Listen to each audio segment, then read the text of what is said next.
And we are live. Awesome. Are we really? Yes, we We are should there. be. Yep, we're live. Oh, man. Okay, guys, welcome to the show tonight. We have some new guests on the show. I'm going to let everybody introduce themselves. So we'll start with Steph and work our way down.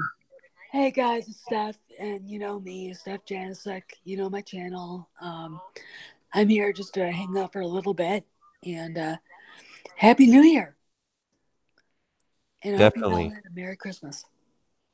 Definitely. Happy New Year. I guess I hope I didn't jump the line, but I'm the most amazing man on YouTube at the moment. And no. I'm drunk 3PO, but some of my friends call me Jay, but people just call me drunk 3PO. It's just kind of who I am. So pleasure to be here and seeing everybody. Steph, man, it's all. I'm honored to be sharing this with you. That's an honor. So there you go. I'm bowing, dipping my head at least. There. I'm, you know. So who's next? Yeah, who else is here? I'm here. This is Galactic Pops here, and I'm back here with this one stream.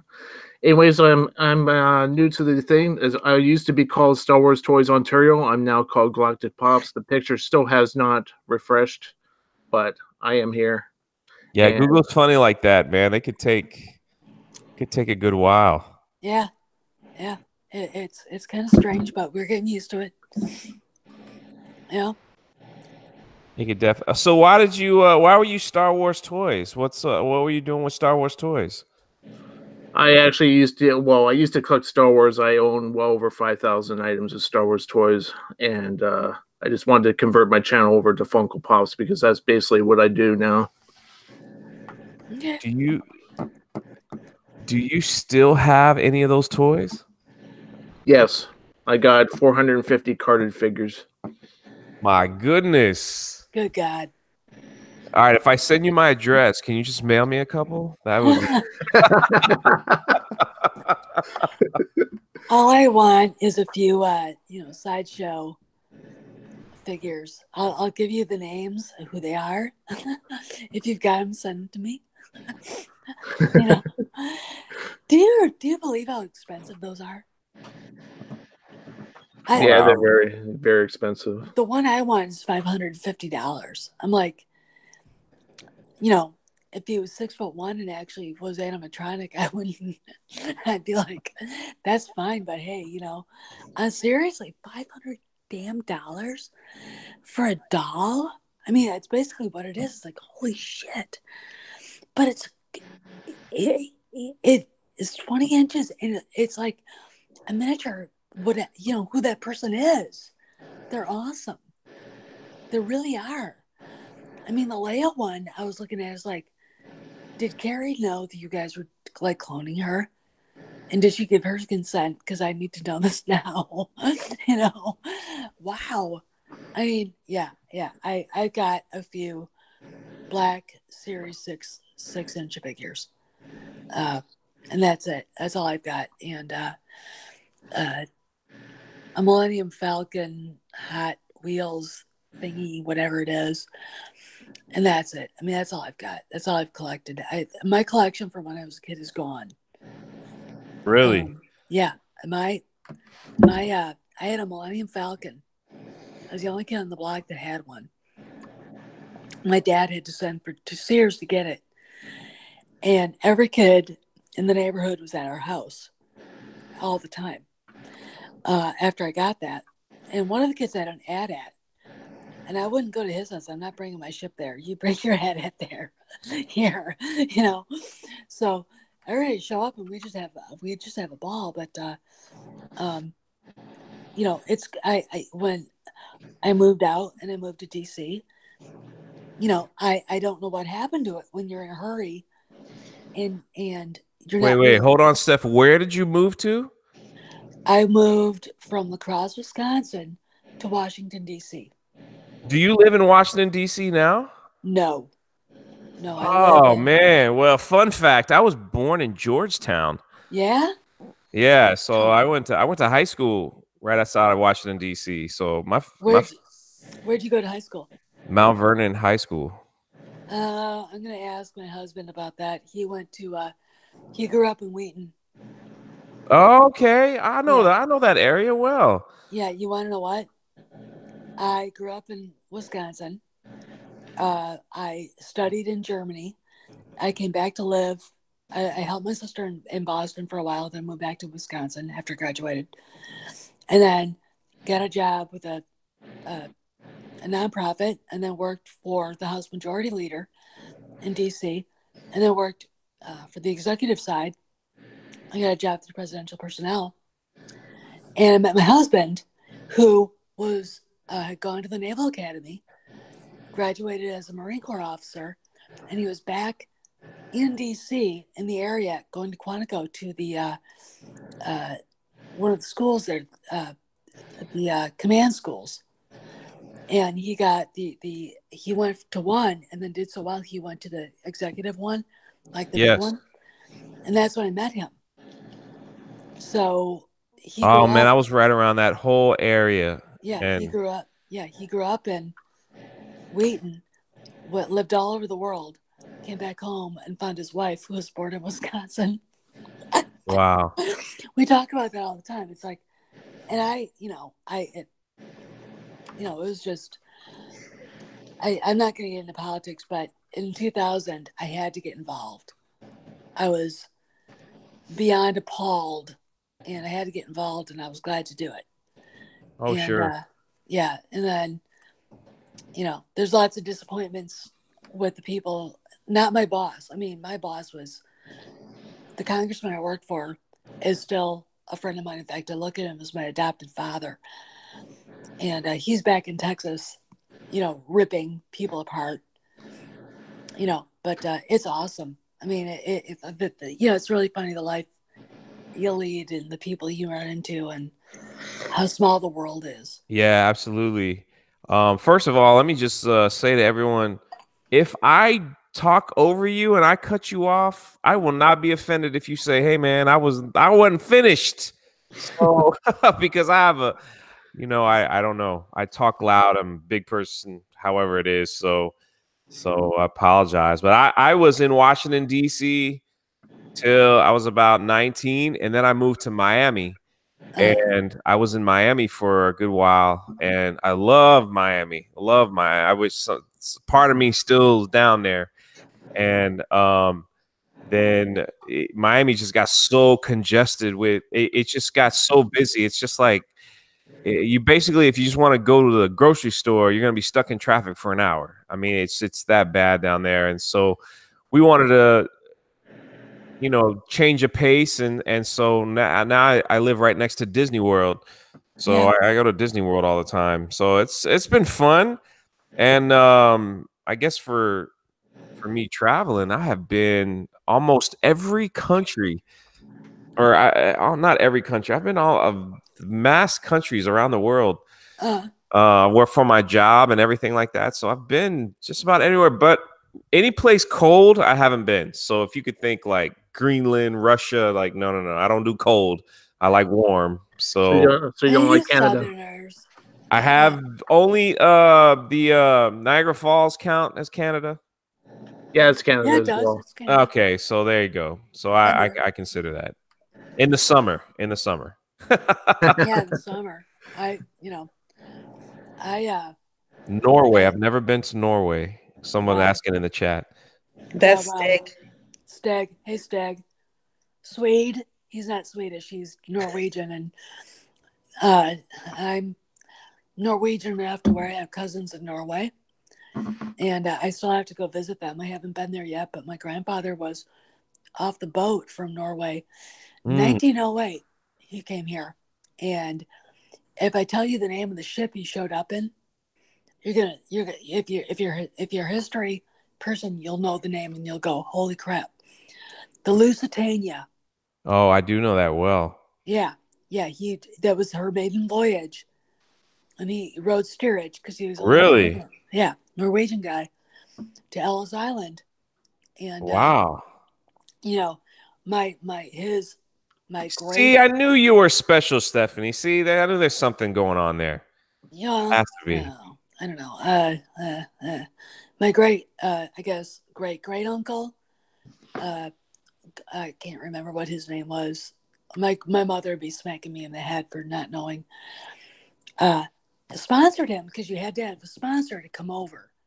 You just couldn't say, I'm going over to the United States. You had to have someone there already and say, we are responsible for this person. And they will go to where they're supposed to go. And then, they will contribute to the community. And his older brother said, yeah, he's my brother and and they had a farm together. And well, that's how my mom, because grandpa, to learn English, entered first grade in a little town, Reedstown, Wisconsin, and the teacher was my grandmother. And that's how they met. And my dad's family was here on his side a little bit longer to a point, but mother's family was here since before the revolution, which is a complete odyssey I don't want to get into because you guys would get bored and fall asleep. And yeah, I got ancestors who fought in the Civil War on the Union side. So yeah, well, I just got back from Greece. And in 2 weeks I'll be heading to El Salvador, and then 3 weeks after that I will be in Haiti for a little while. So I do a lot of humanitarian work with a great organization. So I get to travel. We're actually building some homes for a lot of the poor people that live in poverty in those countries. And so it's been a good ride. You try to do your thing and help people when you can, and that's what makes the world go around and make it a better place. And the reason why I brought up the Star Wars toys was because I'm working on a video about Star Wars, because I guess we just went through Christmas and I had like these flashbacks when I was a kid. I'm like, man, all I wanted was Star Wars toys. Yeah. That's all I wanted. I didn't care for anything else. Maybe a Transformer, G.I. Joe, but it was like the Star Wars toys was the gold medal of toys, growing up, from lightsabers to any character. And to see what has happened with what is going on with like now with the new movies and stuff. Well, actually, I take that back. When The Force Awakens came out, I went and I did buy some of the toys expecting that these characters were going to do something really cool, and only to be extremely disappointed in what was going on. But you want to know a fun fact? All this research that I've been doing is that, and then I'll let other people talk. Sorry, I don't want to take up everyone's time, but when the original Star Wars came out, A New Hope, way back in 1977, I don't know if anybody was alive back then. And I was 9 years old. There you go. So people were breathing. The George Lucas did not think Star Wars toys would sell. So he gave Kenner like this ridiculous contract, and basically George Lucas was going to lose if the toys sold. George Lucas wasn't going to make that much money, or Lucasfilm, whatever. So the toys came out and they sold so much, and they were so behind in making toys, is that they gave out these certificates. Yeah, saying like that kids opened up for Christmas, saying, here's a certificate, you'll get your toy in a few months. I remember those because I had one. Oh wow, do you if you have one of those certificates now, it's worth. I don't know what happened to it. Back then, I'm gonna tell you this. If you go on my channel and you go to my tribute with Bye Bye Miss American Pie, go to the edited version, which is better. The pictures are a little bit more, it makes more sense. 1977, I remember in late May, my sister Rose calls us, and she's a sci-fi freak. calls us going, "You have to see this movie. I went to a special showing in Boston and blah, blah, blah, blah, blah." So the weekend it opens, the theater is packed. The theater we went to go see it in is in the video. It's closed now. They don't, it was a mom and pop place, and I saw every Harrison Ford movie made until Last Crusade came out in that theater. But anyway, so we go there, and we're like, there's a big middle aisle, and there are two on the side. We sat in the middle aisle, right in the middle. My sisters, I was 9, and I remember watching it. The opening scene where you see the crawl, and the music was so damn different. It made you feel, I can't even describe. But then you see the opening scene, you see the Tantive 4 going, and then you see this huge ship over your head coming at it. It's like, wow. So you're watching the movie, this is interesting, this is cool. You're not quite, whatever. You want to know what got me? The cantina scene. The cantina. And then when Harrison Ford slips into the booth, I'm like, I'm there. And this is I'm there. I was 9 years old, and he had a worshiper right there. I'm like, I love this. I love this guy, because I grew up with the gunfighters. My dad loved Westerns, and that's exactly what I saw. Yes. And it should have been incongruous to what was going on, but it made perfect sense. I did not get to experience Star Wars in the movie theater until they re-released it. Yeah. When they re-released, what was it, 20-year anniversary or something like that? Yeah. And they redid the sound. But see, what's sad was when they re-released it, I don't know if it was sad, but they added all that extra stuff in it that wasn't in the original. Yeah. They added the extra explosions and the extra the effects and stuff. So I guess that was kind of new, because by that time I had already seen the originals on cable or my goodness, did anybody have a VCR? Right? Oh, yeah. I did. Yeah, I did. So, dude, I'm 50 years old. I mean, we were the first ones that get out of town. You are not that old. Yeah, that is not old. Oh God, don't even go there. No, I'm not. I'm 50, but I can shoot a gun better than most guys. I ride a thoroughbred mare, who's a pain in my ass, and I lift weights and do all this stuff. Yeah, I'm probably more in shape than. You said you ride? You ride a motorcycle? A thoroughbred mare, who is a little bit more involved than a motorcycle, because I've got something that's probably more smarter than I am looking at me going, "Why are we doing this?" She's a bitch, but we'll just, I love her to death.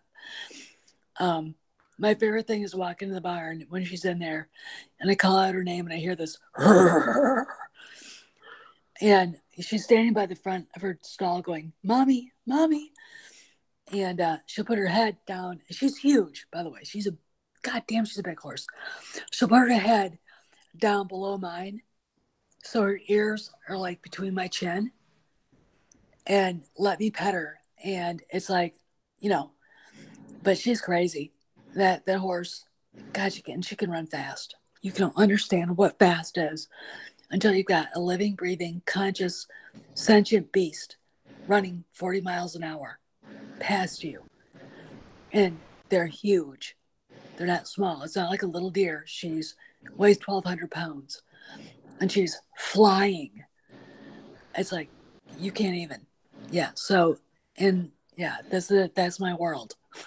Yeah, I have a Harley Road King, so that's as close as a horse I'll ever get. I like it. I could do motorcycles. I could. I mean, we shoot guns here. We have trap guns. I'm not going to tell you the arsenal, but it is an arsenal. We're not, hubby and I are not shy about that. So. Yeah, hey, but everybody in the chat that's saying, "Oh, I'm old, I'm over 50," you guys should be proud of yourself, because you are on a YouTube live stream that you thought could be taken over by a bunch of young people. But look at you guys. You guys are in the chat. You guys are talking. You're on the live stream.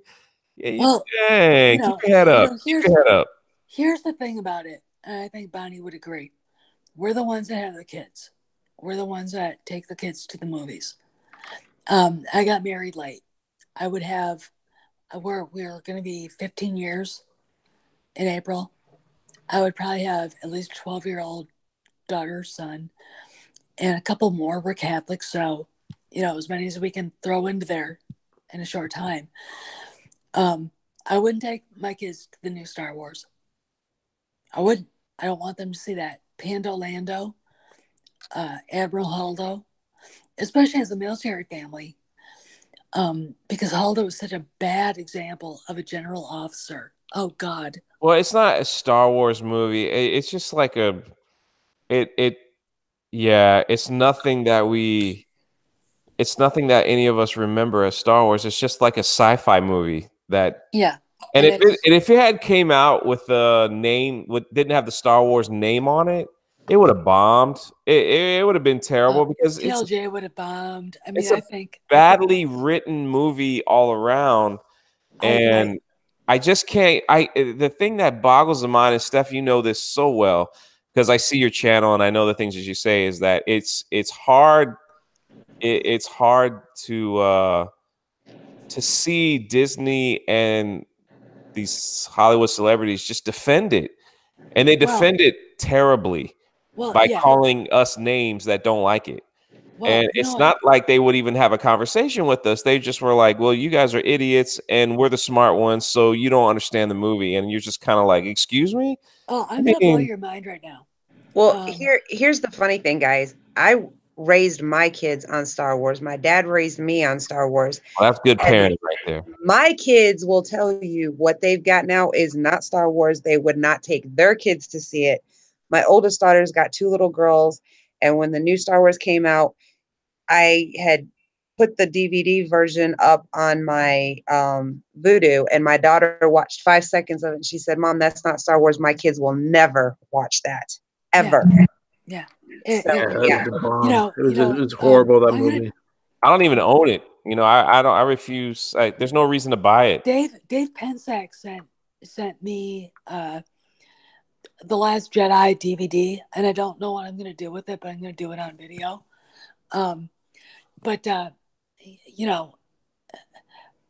Here's the deal. We wouldn't take our kids to this. Why? Because it's not what we raised our kids to understand what it's supposed to be. It's the hero's journey.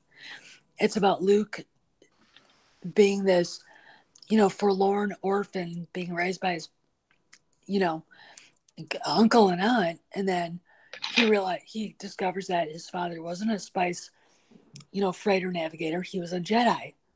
And then he suddenly discovers his father was not just a Jedi, but betrayed by Darth Vader. Well, Darth Vader was his father. He finds that out. And then he discovers that his sister is Leia. And every time you look at everything, it's the Force is taking him to this place. When I think about the cantina scene and Han meeting up with him, the Force led Han to that. If you look at The Empire Strikes Back, when Obi-Wan says, you have to go to Dagobah and learn from Yoda, Han literally rides through the image of Obi-Wan. Obi-Wan is showing Han where Luke was. It's obvious. When I think about that, it was such a beautiful thing. And the kids don't understand it. And what bothers me so badly is the missing opportunity to tell the story the right way. And how lazy. It's a story. But see, that's why we all related to Star Wars so well, because they had characters that reminded them of us. Yep. Like, these are the struggles I'm dealing with. And there's hope. There's always hope. There's hope and there's struggle and there's survival. And they went through pain And we went through pain with these characters. We went through pain with them, and we saw them overcome. And it's just, and the whole theme was hope, a new hope. That was called. And you know, even Luke. This is what blows my mind. Stephanie, if I cut you off, I apologize. But this is what blows my mind. You have Luke, who goes to face the Emperor, knows that Darth Vader's his father, refuses to fight, has so much belief and hope that he could turn his dad back to the good side, would not fight him, you know, fought him a little bit here and there. He got a little riled up when he mentioned his sister, but at the end, he just was kind of like, no, I'm not going to do it like I'd rather die. Yeah, and then you go to these new movies, and he's like, oh, I have a dream that you know, Han Solo, like my nephew is evil, so I'm going to kill him. And you're just like, what? That is, and you would assume, and forgive me, help me if I'm wrong, you would assume that Luke now is even more mature in the Force and more mature as a person and has grown as a person, that those kind of thoughts shouldn't even come to his mind. And because he's a mature, like he's a teacher now. He's like Yoda. And if they did, he'd be able to see it and cut it off. You know, I mean, my thing with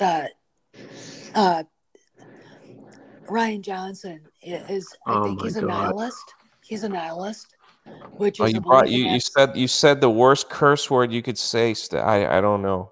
I know. Well, Ryan Johnson. It's worse than the word fuck. Okay, fine. It's pretty bad. But no, he's a nihilist. He doesn't believe in anything. And you could tell by everything in that friggin' movie. I mean, and then we get all the SJW you crap. We had a troll on Geeks and Gamers. Shadow Sonic 2. Dude, if you're listening to me, Pablo Hidalgo, because I know it was you. This guy worked for the guy. If it's not Pablo, it's somebody who works for Lucasfilm, and one of Kathleen Kennedy's few left flying monkeys, because he would not address anything we said about what was wrong with what they were doing. He just attacked us personally, and then I got pissed off, and I called him out. I was like, you know, you get one chance. If you call me out personally and not address my argument, I'm going to rip your throat out. Okay. And that's exactly what I did. And, you know, these people got a hold of this franchise, and I did a video on this, and killed the EU. There's no Jason, no Jaina, no Anakin, no Ben Skywalker, no Mara Jade, no. I'm telling you, I hear you loud, and I thought to myself, there is no way, there is no way you can mess up a Star Wars movie. Yep, and they did. I mean, how can you? I mean, look, okay, the prequels got their problems, some bad dialogue here and there, but still, it's still Star Wars. You know, we can still enjoy them. We can still sit and watch them again.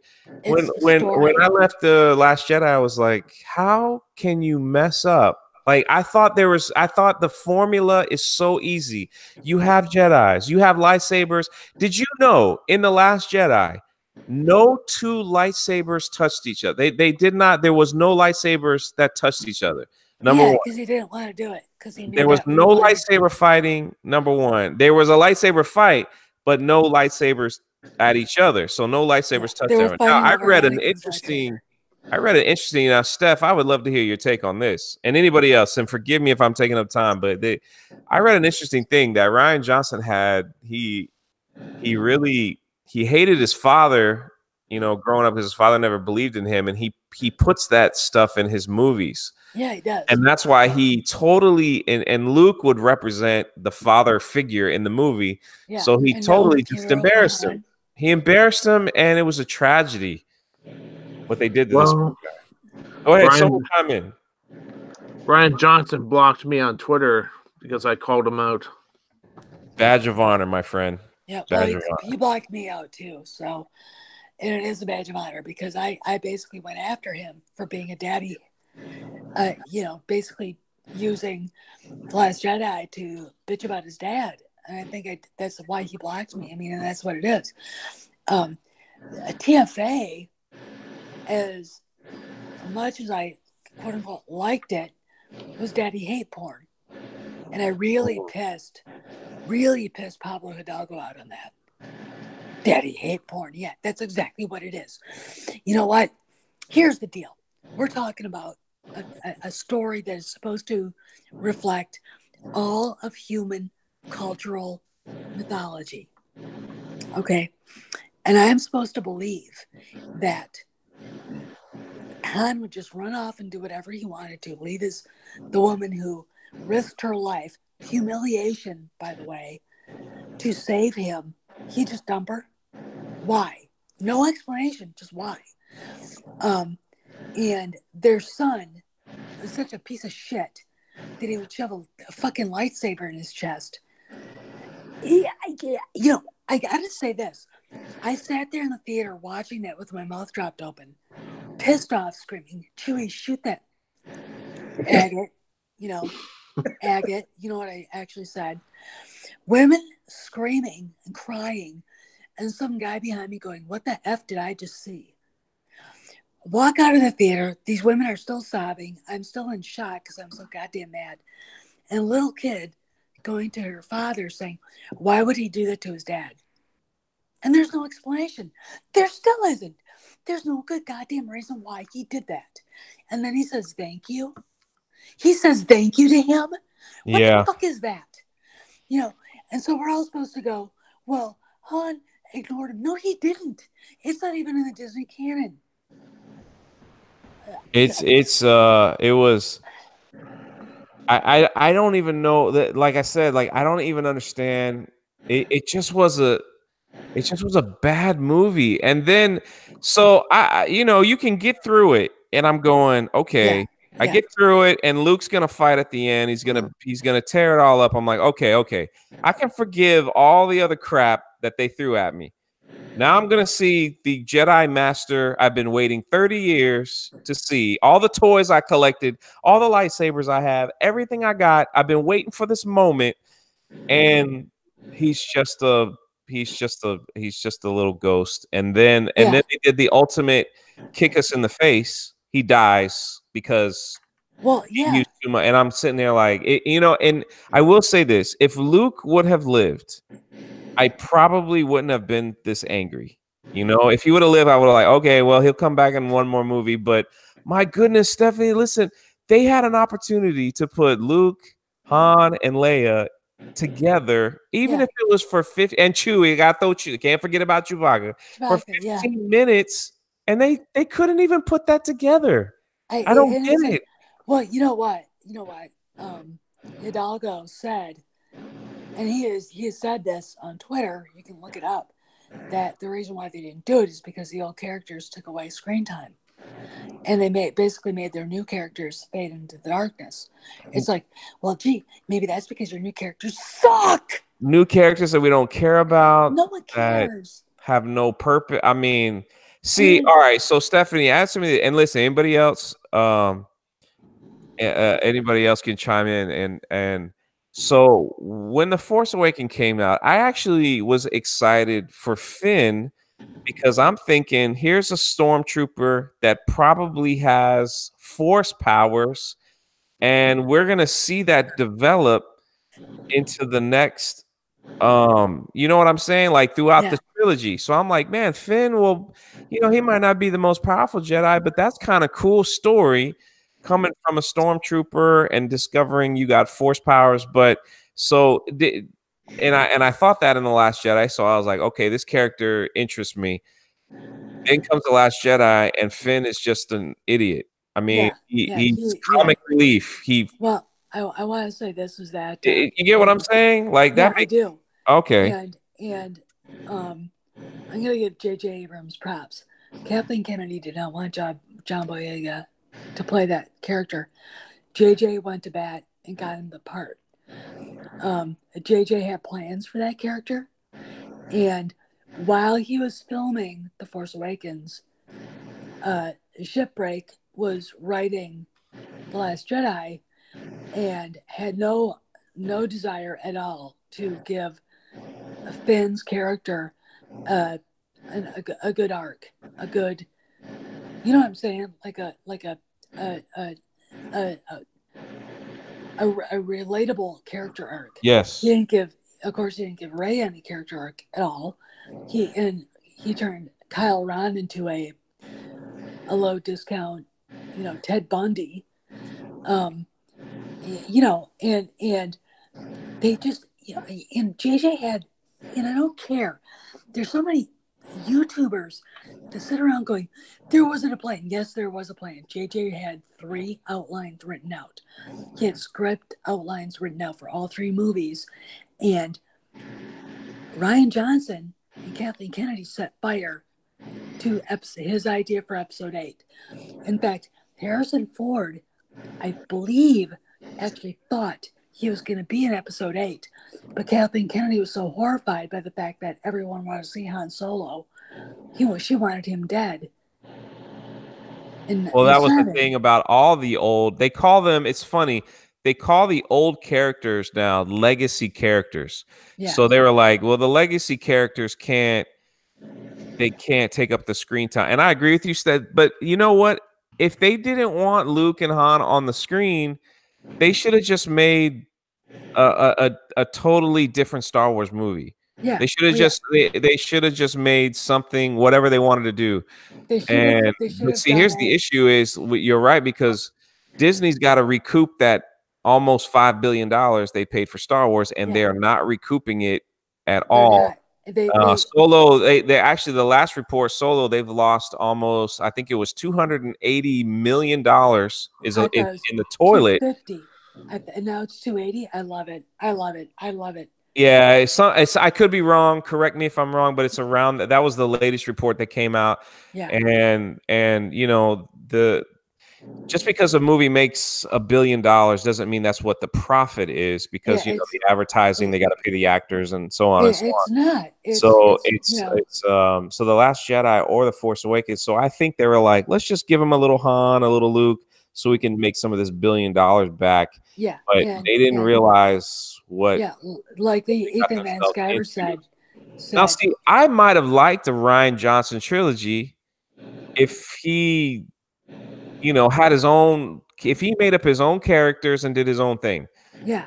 And then I'm kind of like, okay, well, that's that, and that's how they're going to do it, and whatever. And but that would have been fine, but he didn't. You know, here's the deal: as Ethan Van Sciver said, Harrison Ford walked out with that $1 billion that could have been in for The Last Jedi.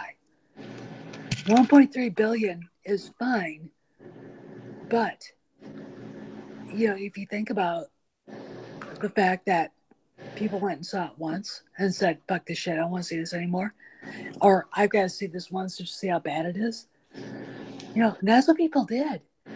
I bought my ticket in October thinking, "Oh my God, this is gonna be so great. Ray's gonna find out, you know, she's asshole sister, and then she's gonna fucking, you know, come and kick his ass, and you know, all the rest of the shit." And you know, and then 3 days later, 3 days before the movie came out, I'm on the phone with a friend of mine in Hollywood going, "I thought we knew what was going on," and he goes, they literally edited the movie out from under their feet. Here's what happened, and Bonnie, we've talked about this. They had the fight filmed on the island. The Knights of Ren invading Ahch-To and Rey and all that stuff. They didn't use it. Mark Hamill did wire work for that. It's documented. They didn't use any of it. None of it. And he knew what they were doing, and that's when he started, even before the movie came out, like months before, saying, "You're not gonna like this," and he was right. Oh man, poor Mark. The poor guy. I tip my hat to him. He did his job. The poor guy. He should have gotten the Medal of Honor just for putting up with that. Guys, here's something I found on Twitter earlier, and I shared it in our Hangouts with our crew that's been chatting in there. This is done by Not Ryan's Luke at Luke C. Skywalker on Twitter. It says, honestly, you could put literally any movie in a poll against hashtag The Last Jedi, including The Room or Referee Madness, and I would vote for that movie over TLJ. I consider TLJ to be in a unique new class of dreadful because it recordively damaged that which came before. And then he says, what the fuck? How is that poll virtually tied? 50% of the world has never seen the OT, I guess. Or they bought all the BS about, oh yeah, TLJ was the perfect continuation of Luke's arc. If you're high on acid anyway, and are missing at least one major brain lobe. So yeah, I thought that was kind of funny. Well, but see, here's the issue. Here's the issue with that. So when I saw some of these Star Wars films, I had younger people with me. And you know, when we left the theater, you just like, what did you guys think? And they were like, well, here's the kick in the ass on it. The poll was, which one is a better movie, The Phantom Menace or The Last Jedi? And it came out 50-50. I said The Phantom Menace. I think I voted on it. But, you know, you got to understand. Well, yes, so did I. Well, they'll buy people to vote for that. So, but here's what's happening. So when the movie was released and the true Star Wars fans, which is all of you wonderful people and everyone in the chat and everyone, and there's a lot of us, and I don't care what anybody tells you that there's not. There is more of us than there are of them. Look at the money. Look at the money. This is true. When they started when they started hearing us complain about all this social justice stuff in this film, then these people jumped on The Last Jedi because they knew it was making us upset. And when they jumped on so now you have The Last Jedi defenders because of what it's doing to us. You see, these people don't care about and I'm telling you, these people don't care about the film, because if they did, the toy sales would be up. The toy sales are terrible. If these people cared about the film, Solo wouldn't have bombed, and it did, and we all know that. If these people cared about the film, the Blu-ray sales would be a lot. It would mimic the Force Awakens. And so you're telling me that these people say, "Oh, I love The Last Jedi," but it doesn't show in the numbers. You're just saying that because you know it upsets us, because you want to push this ridiculous agenda and have your way where everybody's confused. And you guys know what I'm talking about. And it's just and I will say this, and I'll stop. But Rogue One gave us a taste of how good a Star Wars film could be by Disney. Yeah. And that's another reason why we were let down. And I'm just like, what the heck? If they wanted to do it, I mean, I think Bob Iger, from what I've been told, and Bonnie knows the whole story. She knows what Craig knows. She knows what I know. Everybody knows. I'm going to tell you a little bit. It's not really a secret. Nobody in Hollywood likes The Last Jedi. Nobody in Hollywood likes what's going on with that. Oh yeah, I've seen that from actors. They were like, would say, yeah. No. It's no. This is from the inside. This is not just publicly. They don't like it. George Lucas called it soulless. He hates it. He hates what Lucasfilm has done since it's been sold off, and it's all on Kathleen Kennedy's shoulders. Now, Midnight Edge did a video, and it basically lays out why she got the 3-year contract extension. Here's the deal. And I didn't think about this. And my contact and other friends in Hollywood who also know the story in different ways, but it always ends up being the same story, so it's right, told me no one wants to take over Lucasfilm right now. And the reason why is this. They don't want Episode 9 to flop on their watch. So she's there with no power, no creative control, no nothing. Dave Filoni is basically the head, ipso facto head of creative, which makes him ipso facto head of Lucasfilm right now. And when episode 9 goes and only earns about $500 million, and she'll quietly go away. And that's exactly what's going to happen. I'm not paying for that. I'm not going to pay for it, even if I like what I hear. Even if Grace Randolph says, this happened, and you know her, blah, blah, blah. And, you know, they're not brother. They're brother and sister, and she hates him, and she kills him, and, you know, all this stuff. And he did this to her father in front of her face. You know, all the stuff that should be in a movie, a Star Wars movie. I'm going to say I'm going to pay for Jumanji. I'm going to go watch the movie so I can review it. But I'm not giving Disney a goddamn dime. So let me ask you this, Steph, and anyone else in the chat. I know it seems like it's just me and you talking, and I don't want to take anyone's time. Yeah, and I don't like it either because there's a lot but you remember, Stephanie, let's go back let's take a walk down memory lane. Okay. You remember now this is my story. I shared this last night on my live stream. But it was when The Phantom Menace came out in 1999. Yep. Me and some buddies, man, we camped out.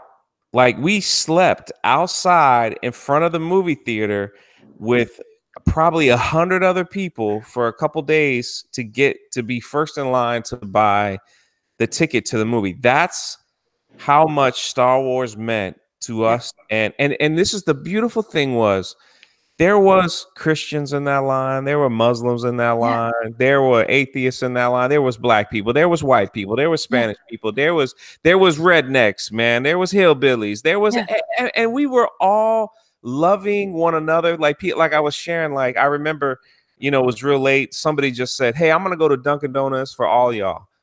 And they just went and came back. And then they would come back and you know, and other people would say they would get us coffee, and then someone would get us juice, and we would talk Star Wars and make the stupid sound effects. And the anticipation to see a Star Wars film was not a movie. It was an event that you shared with people. It was an event. It's like watching the Super Bowl or anything. It was like an event. You get your food, you get your friends, you enjoy everything together. And man, it was enjoyable. Yeah. So episodes 9's coming out, and even in like articles, it's like ranked 15th as the most anticipated movie of 2019. And that is ridiculous for a Star Wars film. When we knew a Star Wars film was coming out, there was nothing else. Nothing else mattered that year. Am I right, Stephanie? I know. Like, help me out here. You're talking to somebody who half-day school the opening day that Return of the Jedi came out. And I'm going to do a side story. The comic book for Return of the Jedi came out a month before the movie. George Lucas was really pissed off. So I already knew what happened. My friends and I got there. And this is my little hometown. I mean, La Crosse, Wisconsin. And we literally got there in time at 11 in the morning on Thursday. It was a Thursday. I think it was a Thursday to get in line to see the opening at 7. And my mom and dad are like, do we really? I mean, it was 1983, so I was already old enough. And we're like, just leave us alone. You know, give us enough money to get our tickets and leave us alone, you know. We were teenagers. But by the time 4 o'clock showed up, the line was already around the goddamn block. And this is in Little La Crosse, Wisconsin. You know, and I remember looking at pictures like from and video from, you know, the news when we got home that evening. Chicago, New York, San Francisco, Los Angeles, Las Vegas, Seattle, Dallas, lines, thousands of people waiting to get in to see the movie. You know, and it was like, no, and it was an event. It wasn't even a movie. It was an event. And, you know, after I don't know if anybody in this, I'm reading some of the things in the chat, and they are hilarious. You guys, this chat is hilarious. So somebody wrote, episode 9 is going to be an event, like a trip to the dentist. Yeah. Having a root canal. I'm like, taking your dog to the vet to put him to sleep. You know? God. Here's the thing. They are so dumb because they think that this boycott is all just a game. And they keep telling us, go ahead, do your boycott. It's not going to affect us. It is, because we did not have much time to get together for Solo. And look what it did. We've You had are well so over a correct. fucking year to get ready for this one. They are going to be so screwed. It's not even going to be funny. You are Oh, so no. correct. They think we're the minority. They think we're like 5%. Well, They you think we're think, so small. And I'm like, are you well, kidding me? None of and the that's, toys are being bought. I'm sorry, Stephanie. Go ahead. I didn't mean to jump over you. all I can say is the business people, the guys on the money side, who actually are the ones going, we can't do this anymore. And they have said that, and I know they've said that. And that's why we've had all this weird shit going on. They know. They know. And J.J. Abrams knows. I'm going to give you a little thing. A couple of weeks ago, Bonnie will remember this. Waffle House came out, and their moronic, semi-retarded social media person goes, peanut butter and chocolate are just like Raylo. And about like maybe, I don't know, 500, whatever, dumb, semi-retarded, retarded, fat cat ladies and, teenage girls going, yeah. They got their asses kicked. They have not said a word since. We were supposed to see a trailer last weekend for Christmas. It's not going to happen till the Super Bowl. Why? Because suddenly they realize that the fans are like, if you give us Twilight in space, we are going to set fire to the theaters. Sorry, DJD. I'll do a disclaimer for you. There you go. Yeah. Pretty much. That's how. I mean, the only way that I think I could get excited is if I find out that at the beginning of episode 9, Rey wakes up and all of 8 was just a bad dream. Yeah. And then they start the movie, and then I'm like, okay, I'm good with that. And everybody's alive, and it's right where it picks up. I'm like, that would be perfect. That's how you clean up this mess, JJ. If you ever listen to these things, that's how you clean up this mess. I think he's trying to. I know that. Craig has even said that he hates Rian Johnson's guts. He hates him. He hates Kathleen Kennedy. Basically said to Iger, I'm not going to do this movie if you let her have anything to do with it. And he's like, no, she won't. She can't. Yeah. Most people don't realize that. Yeah, is that JJ was asked to do the trilogy, and he said, no, I don't want to do it. I'm not going to. He goes, I'll help you write it, but he doesn't like working with these people. No, because they're assholes. So he did the first one, and he wasn't supposed to do the third one. Yeah. And then Rian Johnson, literally, it was just released that Rian Johnson actually wrote episode 8 before The Force Awakens even came out. I know that. So that's why he didn't even. That's why the dots didn't even connect. No. It's just like I'm like, what? Listen, you are making a motion picture movie. Would you at least do some research? I knew that. I in fact I said that on my channel for a long time.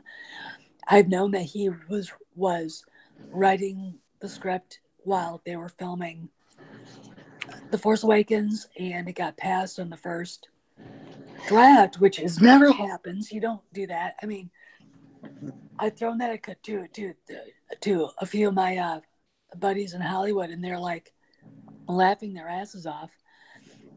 Here's the deal: Kathleen Kennedy was supposed to be such a vaunted producer. Her husband was the producer. She's not. She's just a fucking bitch. I mean, when you think about the stuff that she's pulled on people, I've got a friend who's sure the only reason why she's gotten to where she's gotten is because she knows what happened on the set that day on the Twilight Zone when Vic Morrow died. That she was there, and she knows who was on the set and knows the story. And I don't know what that means. I don't know what that is, but she's gone a long way, if that's the secret she's carrying with her, a long way, and she has destroyed a lot of money. She set fire to billions of dollars, if that's the case. I mean, And if you don't know the story about the movie The Twilight Zone, John Landis was directing the movie, and that this actor is a character actor named Vic Morrow. They were doing a Vietnam vignette for Twilight Zone the movie, and if you get the Twilight Zone the movie, you'll see it. Morrow and the kids were killed in a helicopter crash, and it was really ugly. I mean, it was I'm not going to describe it. It was ugly. And when my friend told me that, I'm like, that's it. They were on the set, so, and I know who they were. I'm like, and that's her. What the? I mean, to me, it's like, what were they gonna do? Jump in the helicopter and stop it? I just. But yeah, that's why she's where she is. Is he thinks that's why she's where she is, and I'm not. It's probably some Me Too shit with some people, and I don't know, whatever. But she's not talented. She doesn't understand the character. She doesn't like Star Wars. She doesn't understand it. She's even said that. She's hired people who don't like it. I don't know. I'm just it's to No, me. it was over her head. Like, she wasn't. Listen, she probably is a good producer for a certain type of movie, a certain type of thing. But I mean, Lucas, that's a big, if not the biggest, I mean, movie. That's like that is like you don't really get much higher than that, honestly, unless you're the emperor of the world. Maybe. Yeah, it's she worked for him. She worked for Spielberg. She worked on all the Indiana Jones movies. In fact, I think her problem with Harrison Ford is because she probably hit on him in 1981 when they were filming Raiders, or 1980 when they were filming Raiders, and he had already was seeing Melissa and was like, I'm not interested because, contrary to public opinion, he's not a womanizer. Carrie Fisher said he's not a womanizer. Of course, around her, he was, but that's that's between them. And I even told her after reading her book, I hate you and I love you all at the same time. How the hell did you do that? It just, I honestly think that she tried to play the Hollywood game. And she married Frank Marshall, who's a very talented guy, and rode on his coattails. And, well, I mean, one of the interesting things is, and I think that another reason why we take it personally is when the prequels came out and some other Star Wars things came out, and yes, there's always some idiots out there that are like, they're going to attack the actors or something like that. And you shouldn't do that. They're just doing their job. I get it. Yeah. But at least George Lucas was very kind to talk about the certain criticisms that came with the prequels and stuff. And yeah, I did this and everything. What we're dealing with now is just, it's like us versus them. It's like a war. I think Jeff said it in the chat that there's actors and people telling us to F off. And I think the biggest one is the director. I mean, Rian Johnson just has come out and just has told us, I'm a man baby. Brian Young, if you don't know who he is, he's a writer for Star Wars on StarWars.com. I know who he is. And he called me. So I'll just say this. The whole drunk 3PO thing came about. I came out of The Last Jedi and I was like, I know I don't feel alone here. I know there's Star Wars fans that hate what is happening in Star Wars. So I just made this drunk 3PO Twitter it started off as a joke. And because I was like, that's how I feel. I feel like, 3PO was always the worry wart in the films. And I'm like, what would happen if he got drunk? That's how I felt Star Wars was going. So I just put that together and and Brian Young went on this thing about how great The Last Jedi is. And I just tweeted him back something. And it wasn't confrontational. I'm not a confrontational person. And then I was blocked. And then once he blocked me, he went on this little thing about, hey, these people, like, this guy is a racist. And I'm like, what? Like, yeah. And You it's don't like, even you know know, me. what I I, was what like half the time out of the year, I'm in Haiti building homes for people in need. I mean, what are you talking about? yeah, well, that's look, dude, you just run into the radical SJW left. Yeah. I'm a liberal, all right? I'm a liberal. I'm a Thomas Jefferson. I don't give a shit what you do. Just don't do it around me. I'll tolerate anything. Person, you know? I believe in the first 10 amendments of the Constitution. I believe I'm a very tolerant person. These people that are running Lucasfilm right now are leftist, fascist, Victorians. Okay?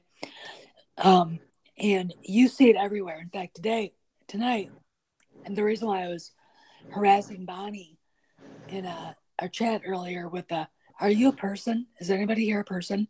Yeah. That was so goddamn funny. And I just, that was literally the funniest thing I heard for a long time. Yeah. Well, see, you guys all got lucky because Ryan just blocked you. He won't even freaking block me, and I keep slamming him with everything I've got. Bonnie, He will not. Bonnie, Like, send him my videos, and he will block you. And you can be part of it. But Hey, anyway, listen, if he hasn't blocked you yet, keep using your voice for all of us who can't get to him. Yeah. Just keep using your voice in the best way that you know how, because man, I have never, and I agree with you, Stephanie. Listen, and I think we can all agree is that we could have, like, years ago, we could watch episode 2. Let's just pick one, Attack of the Clones, and I could say something and Stephanie disagree with me. And we can have even a heated debate. But at the end of that debate, we still love each other because we love Star Wars. Yeah. And I'm not calling her, well, if you don't agree with me, Stephanie, you you're must racist, hate men. you're a bigot. Or you must hate, lizard people, or you must hate this. We would never do that. No, we wouldn't. Never do that.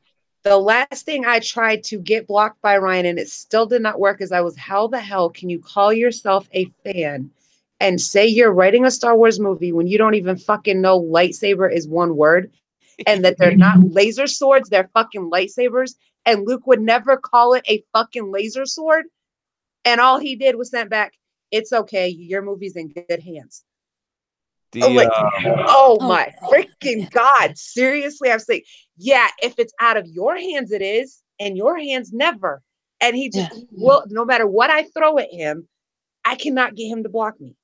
Ever. And I got, it's really weird. I'm going to tell you guys this. There's something going on. And I've thought this for a long Stephanie, time. can I ask you a question? What? I have not seen you on Twitter for a while. Steph, it's Netzer Steph. Long story. Are you off Twitter? No. Why have I not? I was following you and I can't find you. No, did you unfollow me? Did I say something? No, I've talked to you all the time.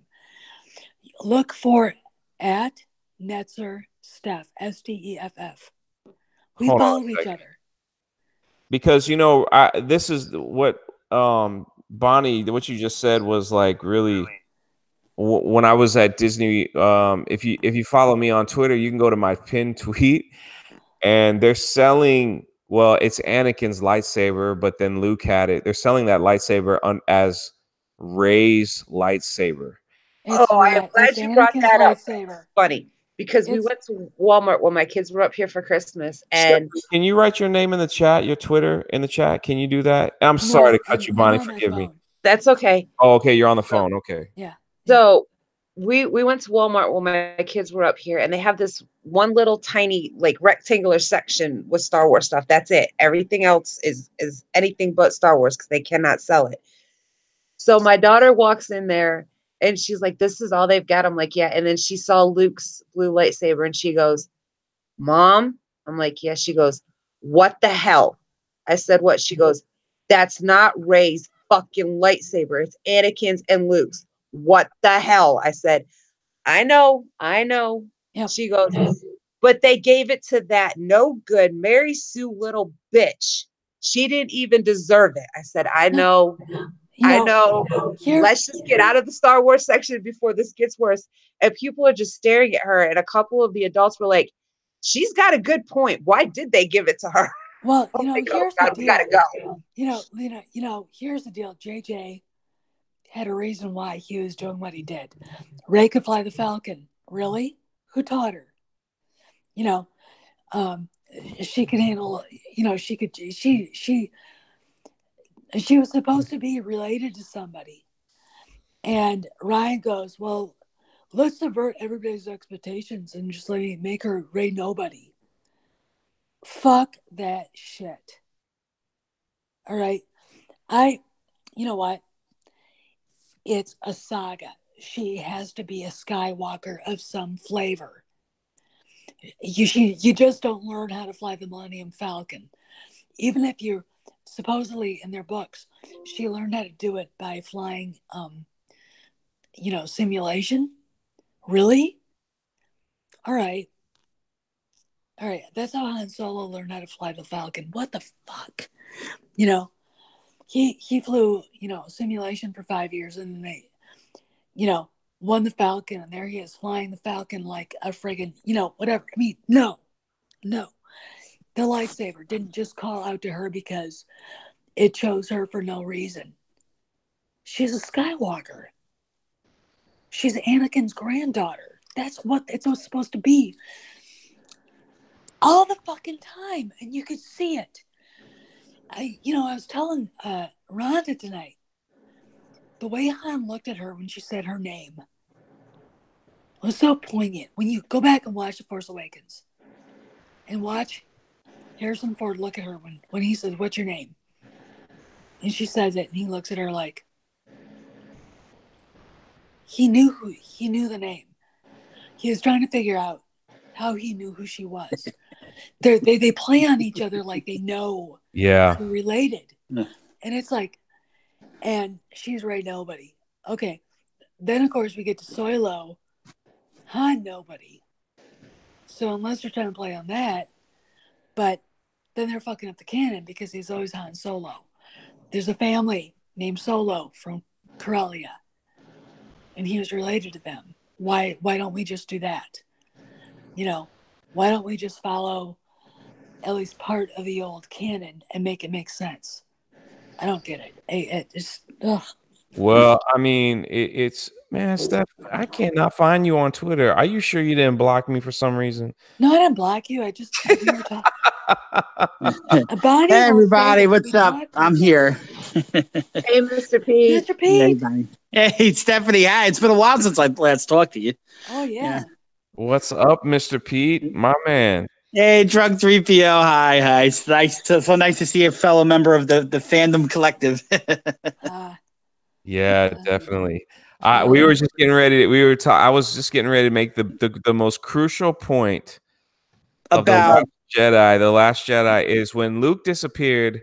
Why did his metal hand not fall to the ground? I mean, they couldn't even get that right. Yeah, it's because Rian Johnson forgot he had him. Yes, probably. Well, yeah, that's basically what they said. Yeah. Well, that's wonderful. We're making a Star Wars movie and we're forgetting stuff. I mean, that's just wonderful. They basically said they forgot to edit that out. And I put Steph's Twitter info up there for you. Oh my gosh. So, all right. Well, Stephanie, you're going to have to, when you get off, you're going to have to. I will tweet you. You're going to have to just text me and tweet me so I don't feel bad. All right. Because I'm like, I cannot. What's your name again? Spell it for me one more time. It's at NETZERSTEFF. Right, Bonnie? And what's your profile picture right now? It's a girl on a horse. It's a never mind. I got you. I got you right here. Okay. I'm looking for the blonde hair, like what I'm seeing on the Google Hangout. That's what I'm looking for, and I don't see it. That's what. It's not, because it's not that one. You messed me up. See, you got to keep it all together. You're messing people up, Stephanie. Come on now. I live to mess people up. That's a beautiful avatar, by the way. The girl, it looks like an Indian. Yeah, I like to mess up people too, but I occasionally crack ribs. So watch out. Goodness. Goodness. Oh, Mr. P, where were you at? I was on. Well, our good friend and colleague Ron Navy was streaming. And didn't I come in and say hi? Yes, you did. You did. Yeah, and Ron Navy was on about when did he start? Like maybe an hour before Bonnie, before you started, and his stream just kept going and going. You know, I didn't want to leave his stream, so I'm here now. So yes. We were talking about upcoming sequels. He had this list of sequels that were coming out. A lot of stinkers, but some of these had potential. Mr. P was on my show, and we did the top. What did we do? The top 20 Christmas movies of all time.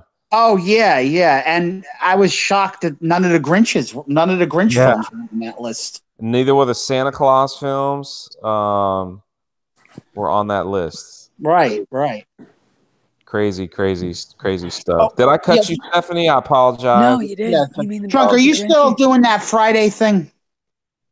Oh man, I have, yes.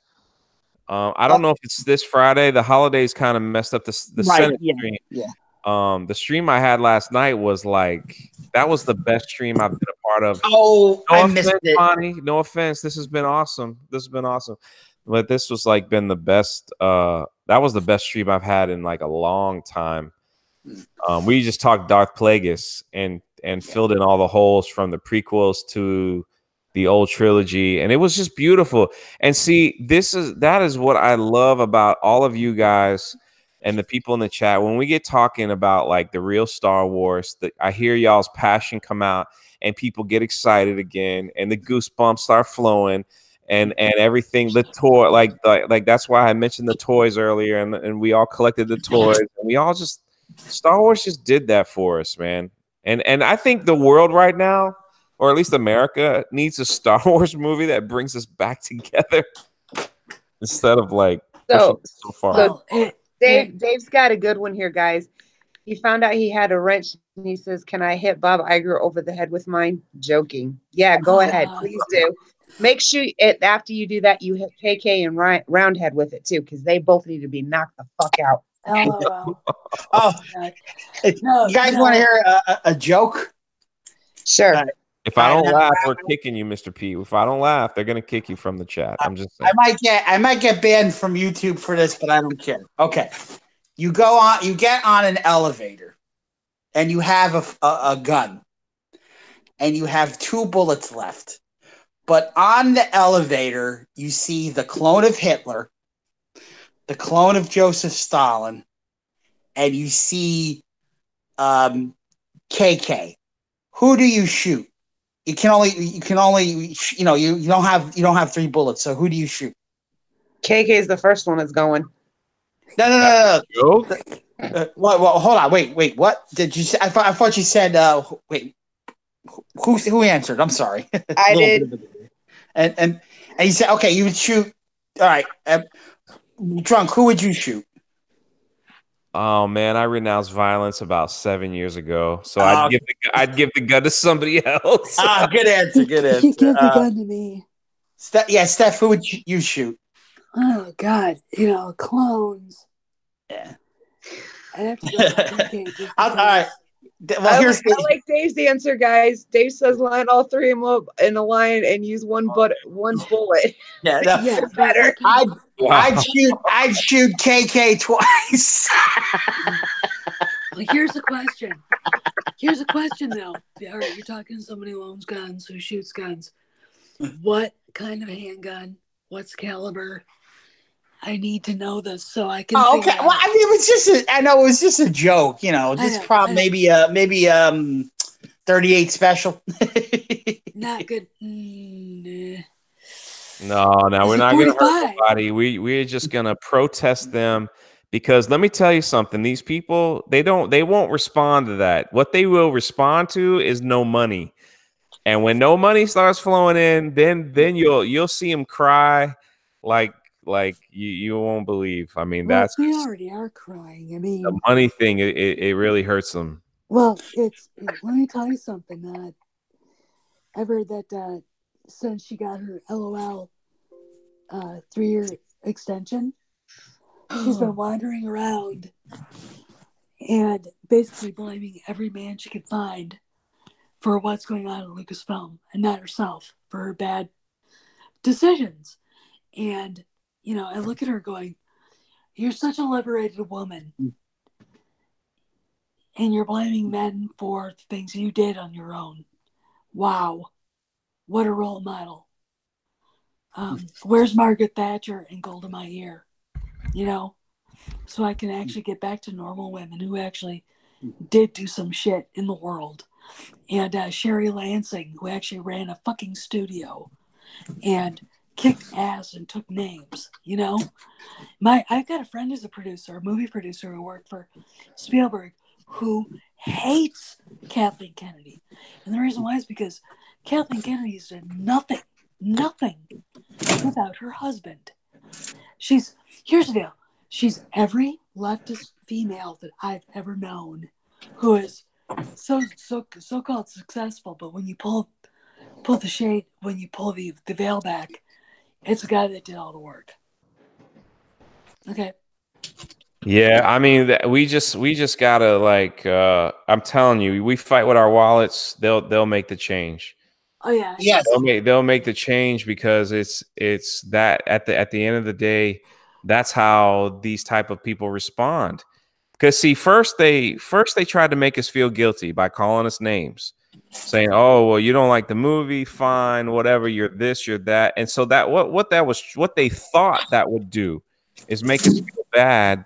So we'll go back and buy their DVD, or we'll go back and buy and my and that favorite thing happened. is So now you know they're kind of like, yeah, and I agree with you. That's why they didn't release the trailer, because I bet they've got a bunch of people looking at this trailer going, is this the one we're going to release, or should we make sure we add a little Luke in this trailer, or should we add a little this, or what are we going to do here? Because that honestly it's going to make or break for a lot of people. Now, I know a lot of people are going to boycott the film, but there's a lot of people that are in the 50-50 mark where they're kind of like, well, if the trailer's good, I might go see it. Craig said the trailer was aimed for, I think, the Raylo crowd, right, Bonnie? I think. Listen, but he also said that Padme is going to be back in the new movie along with a bunch of other crap. So she said, she said no. Natalie Portman said no. My sister is a big Raylo fan. If Adam Driver, if he dies, if his character dies in the movie, the Raylo fans are not going to see this movie 10, 20 times. They're not, because the Raylo crowd wants to see. It came out last year. The Raylo crowd wants to see them get together. They want to see them have Force babies. If that doesn't happen, they're not going to come out in mass for this film. Can I ask you a question? Sure. You ask your sister, do you like having a guy beat the shit out of you? Do you want him to mind fuck you? Well, she likes Adam Driver. That's the only reason why she's a Raylo fan. No. You asked for that right there. Well, she's probably going to say no to that. I'm not with her right now. It is such an offense to me as a woman that a woman likes that shit. I can't even begin to describe it. And I am not a feminist. But if any man ever tried to do that to me, I already know when they're doing it. It's like, stop it. I know what you're doing, asshole. I've known it my whole fucking life. And to see these little girls, these fat, gigantic fucking pig cat ladies who couldn't get a gerbil to like them, and their gay boyfriends, Raylo, it's their brother and sister, you fucking morons. That's what JJ wanted. That's what was going to happen at Star Wars. These people aren't Star Wars fans to begin with.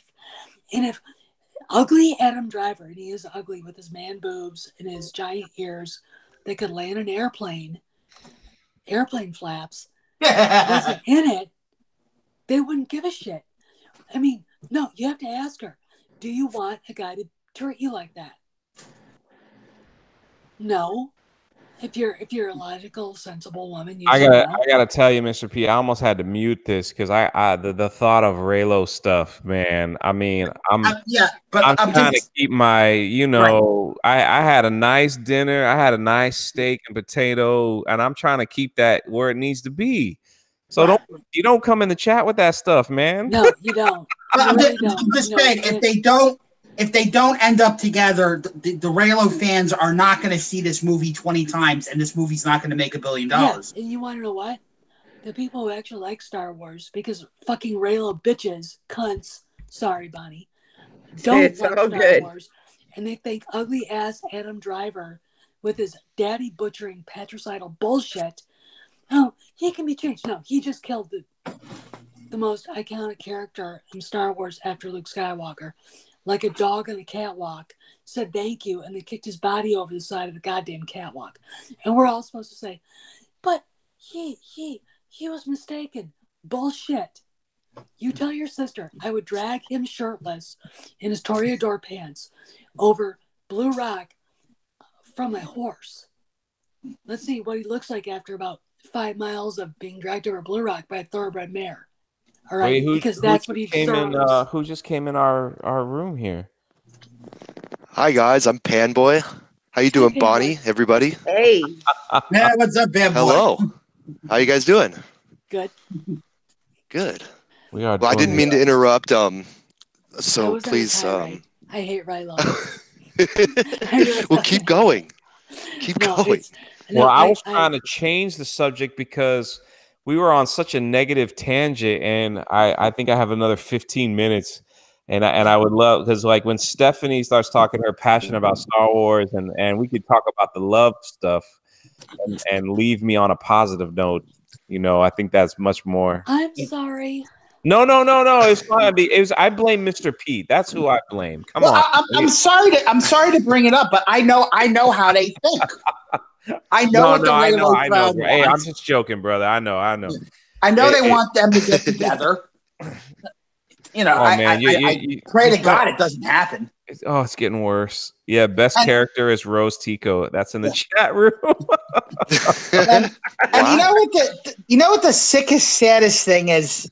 The thing and I don't mean to get everybody's. Oh no! Here's another one. Here it comes. Oh God, thanks. But I mean, people like Star Wars because it's in outer space. People like Star Wars because they like the Jedi. People like Star Wars because they like the Sith, light side, dark side. There's so many reasons why there is to like Star Wars. I mean, when I was a kid, I loved all the explosions and the lightsabers. What kid doesn't? But as I grew up, I realized that Star Wars, at its core, and Lucas said this many times, it's a family soap opera. Yeah. And they're killing off the family I love. Well, the fictitious family I love. And if it makes me sick to my stomach that the only way that family is going to survive now, and you hear my voice, I'm getting convulsions. Mr. Pete? You know what I'm about to say. Because I know where you're going. Yes, you know what I'm about to say. It's the only way that you're wrong. Bastard boy lives. No, I've even seen Pablo Hidalgo say he's irredeemable. Yeah. Hidalgo himself said that. And I'm like, oh, then why are you encouraging fucking Raylo, you dickhead? And as far as I can discern what's going on is, this is what I think. And I was talking to Rhonda, Tauntaun Girl, this afternoon. And before the Last Jedi came out, a friend of mine in Hollywood, whose name is not going to be mentioned, basically said he knew what the plot was going to be. And I think it's what JJ wanted. Rey discovers she's Han and Leia's lost daughter. Han didn't know that she existed. And Kyle Ron was adopted because Leia didn't think she could carry a child full term. She kept losing babies. So Luke shows up as their son is born dead with this baby and gives it to them. And they raise this piece of shit who ends up being this piece of shit. Stuff happens and Leia gets pregnant. And Han, I don't know what happens. Here's the deal. If they'd done what JJ wanted, we could have the backstory about all of this and a reveal ready for Rey. But instead we get this amalgamous sort of whatever. Anyway, he doesn't know that Rey's his daughter. Now, we really didn't get into it, and I didn't ask him, but then why does he look at her when she says her name like, I know who you are. You're familiar to me. And they keep acting like they know who each other are through the whole freaking movie. Like, there's a connection there. And it's a father-daughter connection, not Luke saying, get the fuck away from me. All right? It's father and, Harrison Ford and Daisy had a really good connection there, and it was supposed to be that way. And I honestly think when it hits the fan is that day JJ said he's not going to let the internet, the Tumblrinas, and the, fanfic assholes tell him how to write his story. And he's going to do what he wanted to do in the first place. And I honestly think she's going to end up being the sibling. And even at the end of The Last Jedi, when she slams the door in his face, it was like, fuck you, I'm done. I mean, I choked that up to like just stupid writing. And yeah, that's and him. it again is I don't want to like blame the actors. They got paid to do a job, and see, that's why we have no connection to these characters, because the writing was so bad. And the actors probably were just like, okay, you know what? This is just a job at this point. They treated it like a job. And it's just like, it's horrible. I have no problem with Daisy. Stephanie, talk about something happy. Let's leave on a happy note. Huh? Well, all right, I'll give you some. You got so much happiness in you, man. You got so much happiness in you. I know. I gotta go too. So, what I think is going to happen is she is. And I think, honestly, we're going to find out right away that she is actually the sibling, because I don't really see how you do a reveal now to say, okay, yeah, they're brother and sister.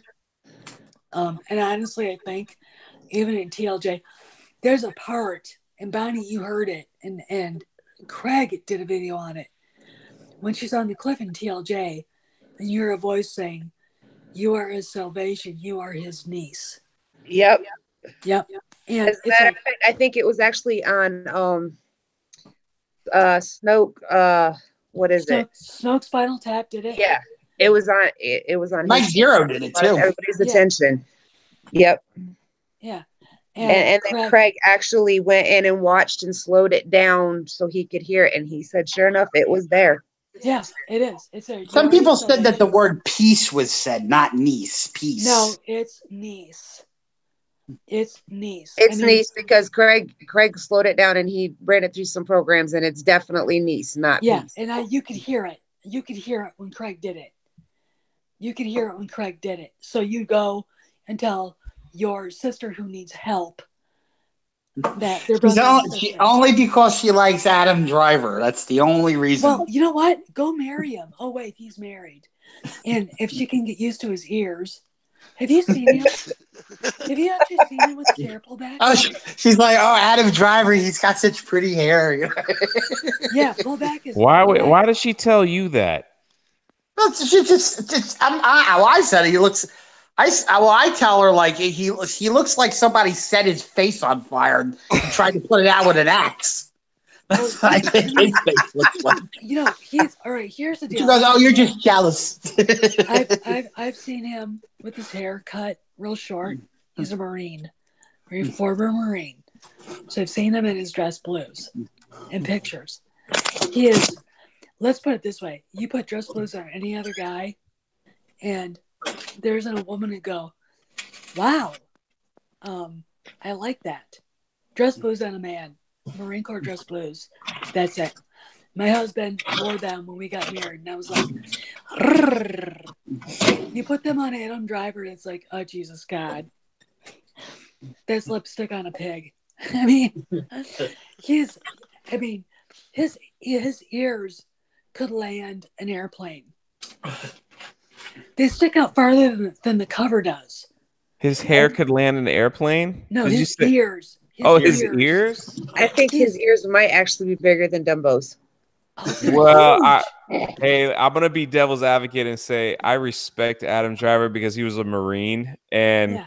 he Well, I actually do took too. he actually took a lot of his money from the Star Wars movies and others and has donated it back to like veterans and services like that. So that's why it's just me, and I'm not talking about anybody else. I No, kind of stay off limits. He's a great guy, but Yeah, you know, yeah, but he can pick up Alpha Centauri with those ears. Yeah, Yeah, look, he could. I agree with He's that. You know, I don't, you know, he's a character actor. he's a Oh great yeah, I got you. guy. I got you completely. He is a great guy, but he's not that great looking. I'm sorry. No, he's not. And it's like, how the fuck did he get that role? I think Jason is a better looking guy in Aquaman than Oh, Adam yeah. Driver. Oh, he is. Damn. I mean, that guy's like an animal. I mean, wow. I mean, Yeah, but his face is only slightly better than Adam Driver's, but Jason Momoa. Oh my god, I think he's a lot better. oh, I think he is a lot better. Trust me. Oh shit. I mean, if Adam Driver's a 5, then maybe Jason Momoa is a 6.5. More like a 10. I mean, here's a question. I mean, the facial department. Wait, More can I read something in the chat? Somebody Sure. wrote Mike Zero did a video on that. Can you explain?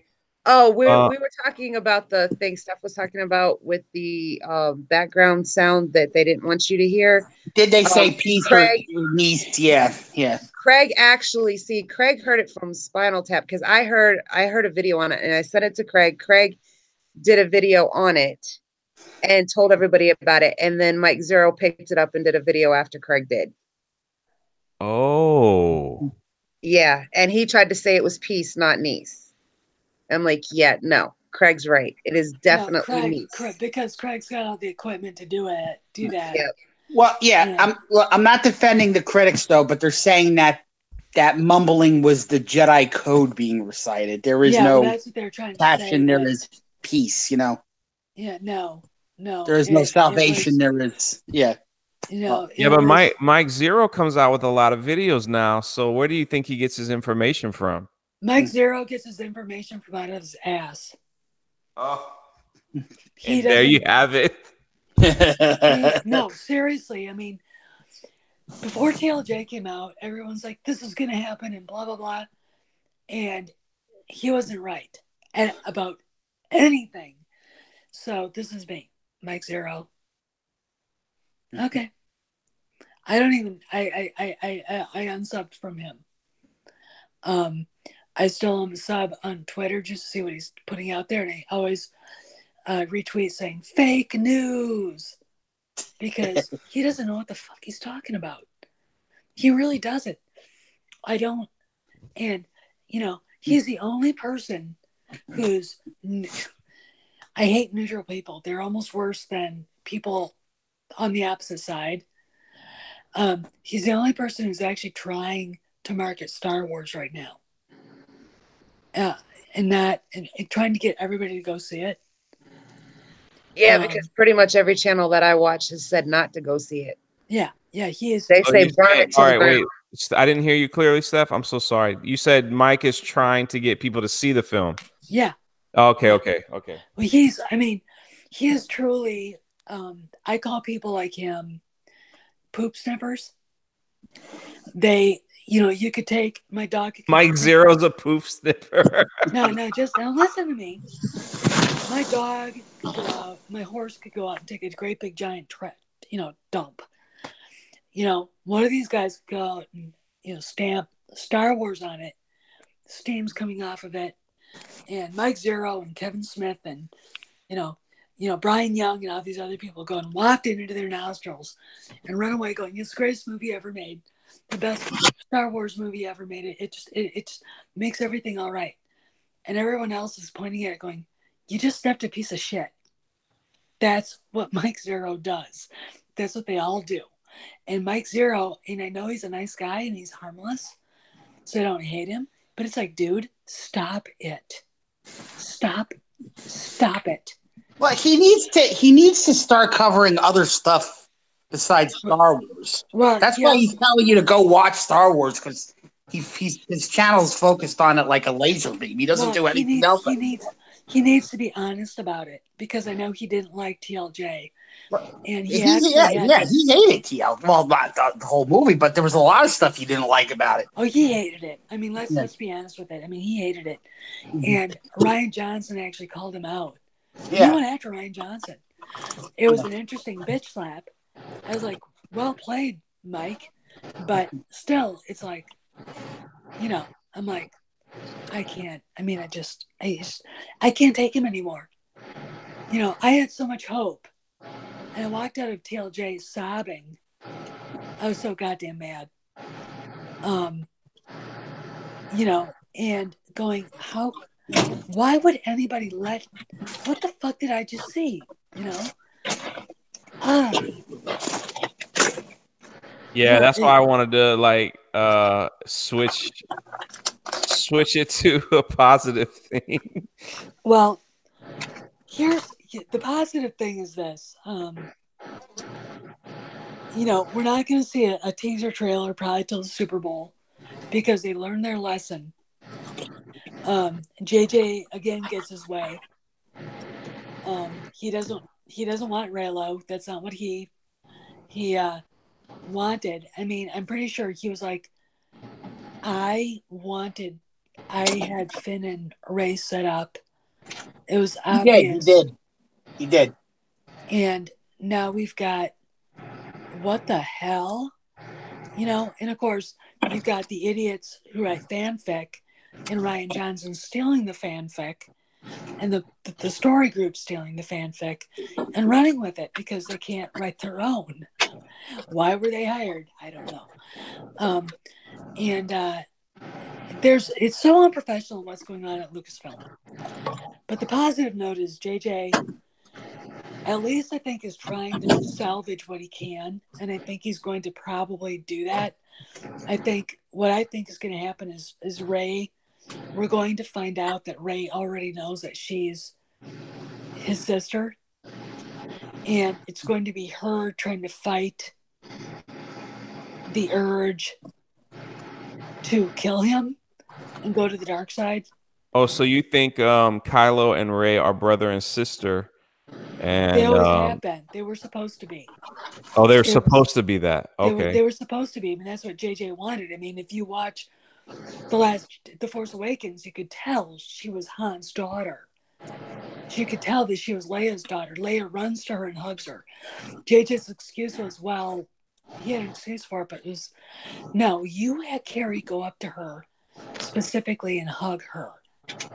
And in the novel, Leia's fussing over her, like trying to fix her jacket and everything. And when you read the novel, it's like, why, and people are like, why did they just say they had a daughter? It's because Leia never told him. All right, Leia never said.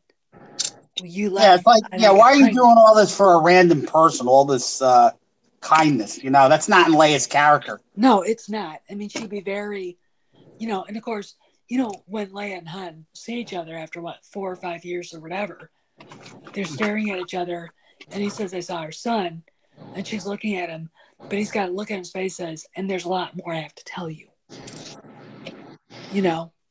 And, like I said, I think JJ wanted to tie in him losing the Falcon to looking for that girl. That he found out that he had a daughter, and he went looking for her. And when you're a parent, you're in a panic, you're not going to think straight. And I can see that happening. It's the only way it would happen, because the ship was Han Solo himself. You know, you just don't. I mean, I remember people walking out going, "How the hell would Han Solo lose that ship?" You know, and the only way it would is if it was tied to her, and then she showed up with the ship. You know, which is the Force bringing her back to him and Leia.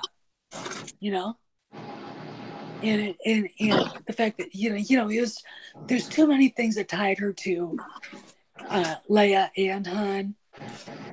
You know, and then you've got her Force vision where she's on Cloud City, and then you hear Leia, Yoda, Palpatine laughing, Vader's voice, Luke yelling no, and Ben Kenobi, and you see her at the Academy in the rain being attacked by a Knight of Ren, and Kylo Ren saving her, and then all of a sudden she's left on Jakku. Come on, you know what happened. Yeah, there's something. I want to ask, we got 21 people watching. I want to ask people in the chat room, what is everybody drinking tonight? I need to know. Anybody got any? All right, be honest. Anybody drinking any moonshine? I want to know about some moonshine now. If anybody got some moonshine going. I'm drinking caffeine-free Diet Coke, unfortunately. I'm not drinking anything right now. I'm drinking Pepsi. Pepsi. We got Diet Coke. I was drinking before, but I'm still hungover from New Year's, but there. I was drinking wine before, but I'm done now. So, I'm about ready to kick. I'm about ready to kick it and go to bed. So, I'm done. I've done my thing. I ranted.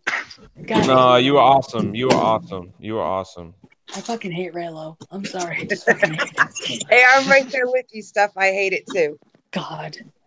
It just, where does anybody get that? I mean, well, ask Mr. Pete, because he's the one who brought it in this awful chat. Yeah, I'm just. It's like it's like I'm paid in quarters. The only way the Skywalkers could continue, and it makes me sick to my stomach. It makes me want to hang myself.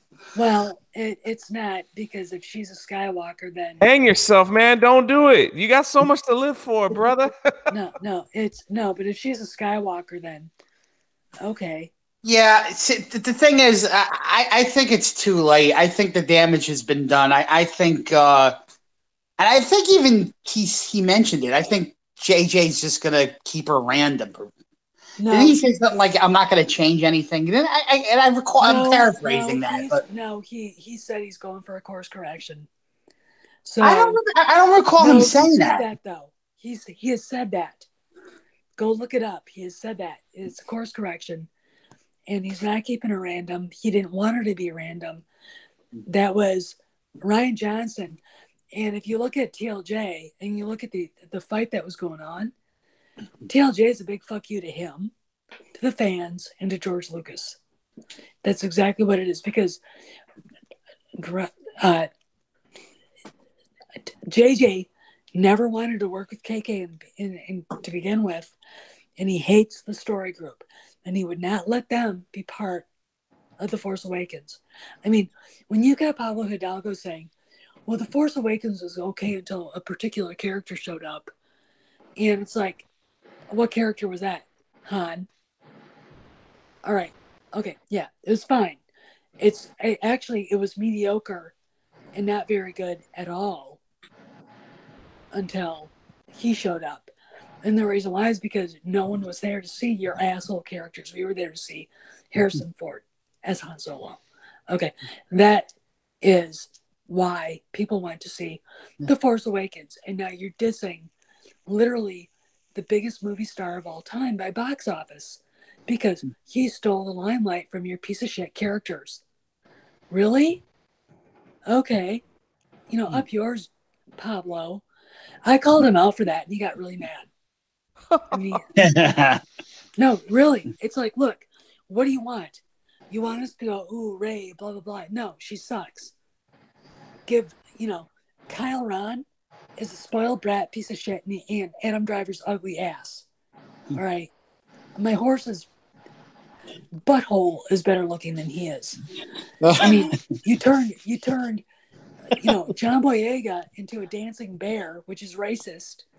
And Oscar Isaac, I don't fucking know, whatever that was, But we're all supposed to, stop the presses for them.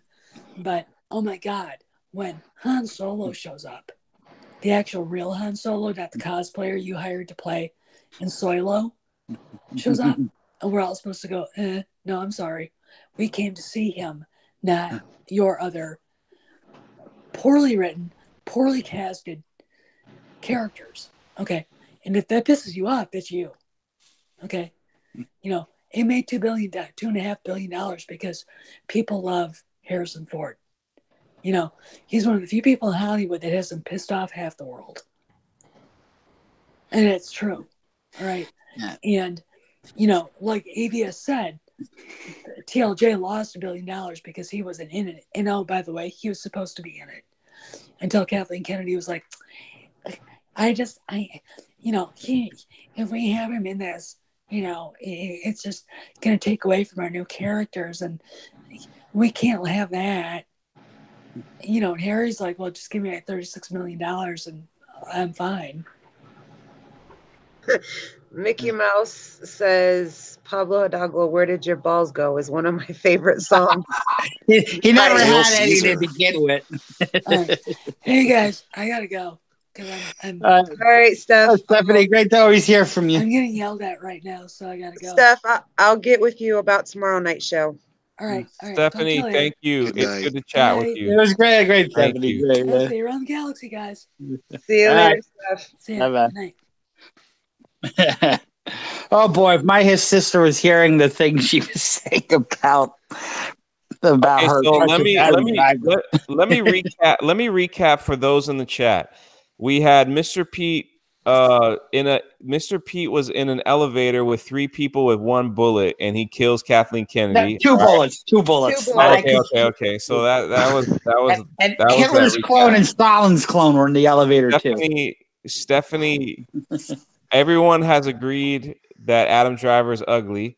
So we got that. He is. We got that point down. Mr. Pete's sister is she's strange. And then I'm just kidding, brother. I'm just kidding. She's confused. Okay, so out of your mouth, it said it was confused. And I keep looking at this picture of Lando and Chewbacca in this thing, and it's just I don't know. I need to know.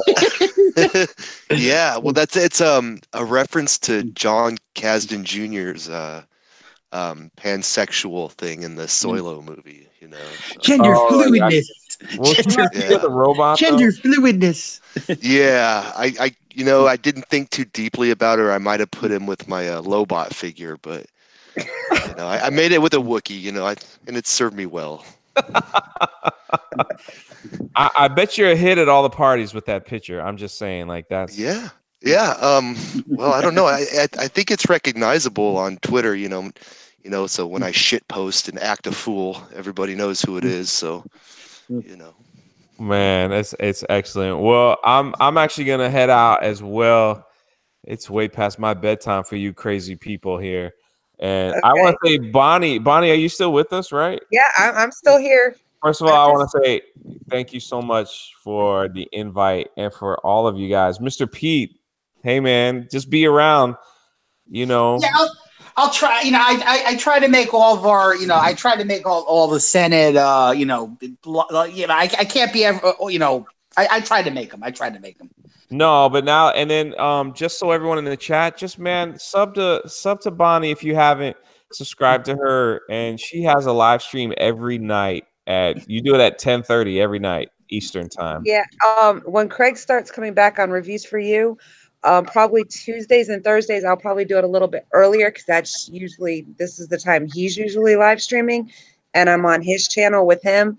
But usually I do every 10:30 every night, and during the day I usually and a lot of people may not like this, but I do video gaming. Most of the time it's with cheats, but there are some games like the new Kingdom Hearts 3 coming out that I will be streaming with no cheats. So y'all can watch me get my ass handed to me on that one. Man, be yourself and do what you love and don't worry about what anybody says. I mean, you stream those games that you don't cheat on. Go right. Yeah. It's so good. I mean, most of the games that I do with the cheats right now, I've already played through and beat them honestly. But I figured nobody's really doing anything with cheats on games, so I figured I'd give it a shot and see what people, think, just to see how that works out. Wait, how do you keep yourself? So you do 2 streams a day? Yep. So you do say the other one. You do one at 10:30, and when is the other one? Usually it's in the morning, sometime between 9-10ish, unless DJ D is on, and then I'll run it after his goes off around noon. And I'll do the video gaming then. And then 10:30 I do this stream here where I have guests on the show. But like I said, once Craig comes back on Reviews for You and starts live streaming again, Tuesdays and Thursdays I'll have to switch my time up so it doesn't interfere with his show, because I won't do that to Craig. Oh, I see. Yeah, because he does the Rebel Alliance usually on Tuesdays and Thursdays, but he hasn't been on for a while. He for those of you that are new here that don't know, Craig from Reviews for You, him and I are very good friends, and he's the one who got me started on wanting to live stream on my own channel.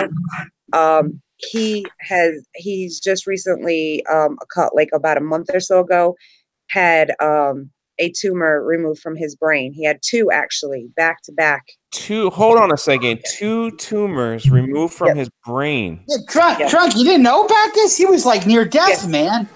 I did not, man. I apologize. I did not. See, oh my goodness. How? But he's okay. He's okay. The first one he had done, and then he like died a couple times, and they brought him back, and they found out he had another one on his spinal cord, right in the back of his neck, and they had to remove that one, and that was what was causing him to continually stop breathing and stuff. So yeah, that's why he has not been live streaming. He is recovering from that. He's in physical therapy and stuff. So once he comes back, he will be doing his Rebel Alliance on Tuesdays and Thursdays. So I will be on that show with him. Wow. Yeah, but he is doing good now.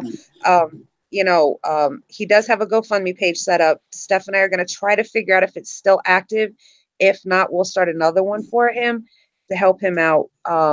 Because I know, with all of the medical bills and stuff financially, he needs the help. Wait a minute. So. Okay, I do know this story. Now it's all okay. Okay. Yep. I seen it. You truly are drunk.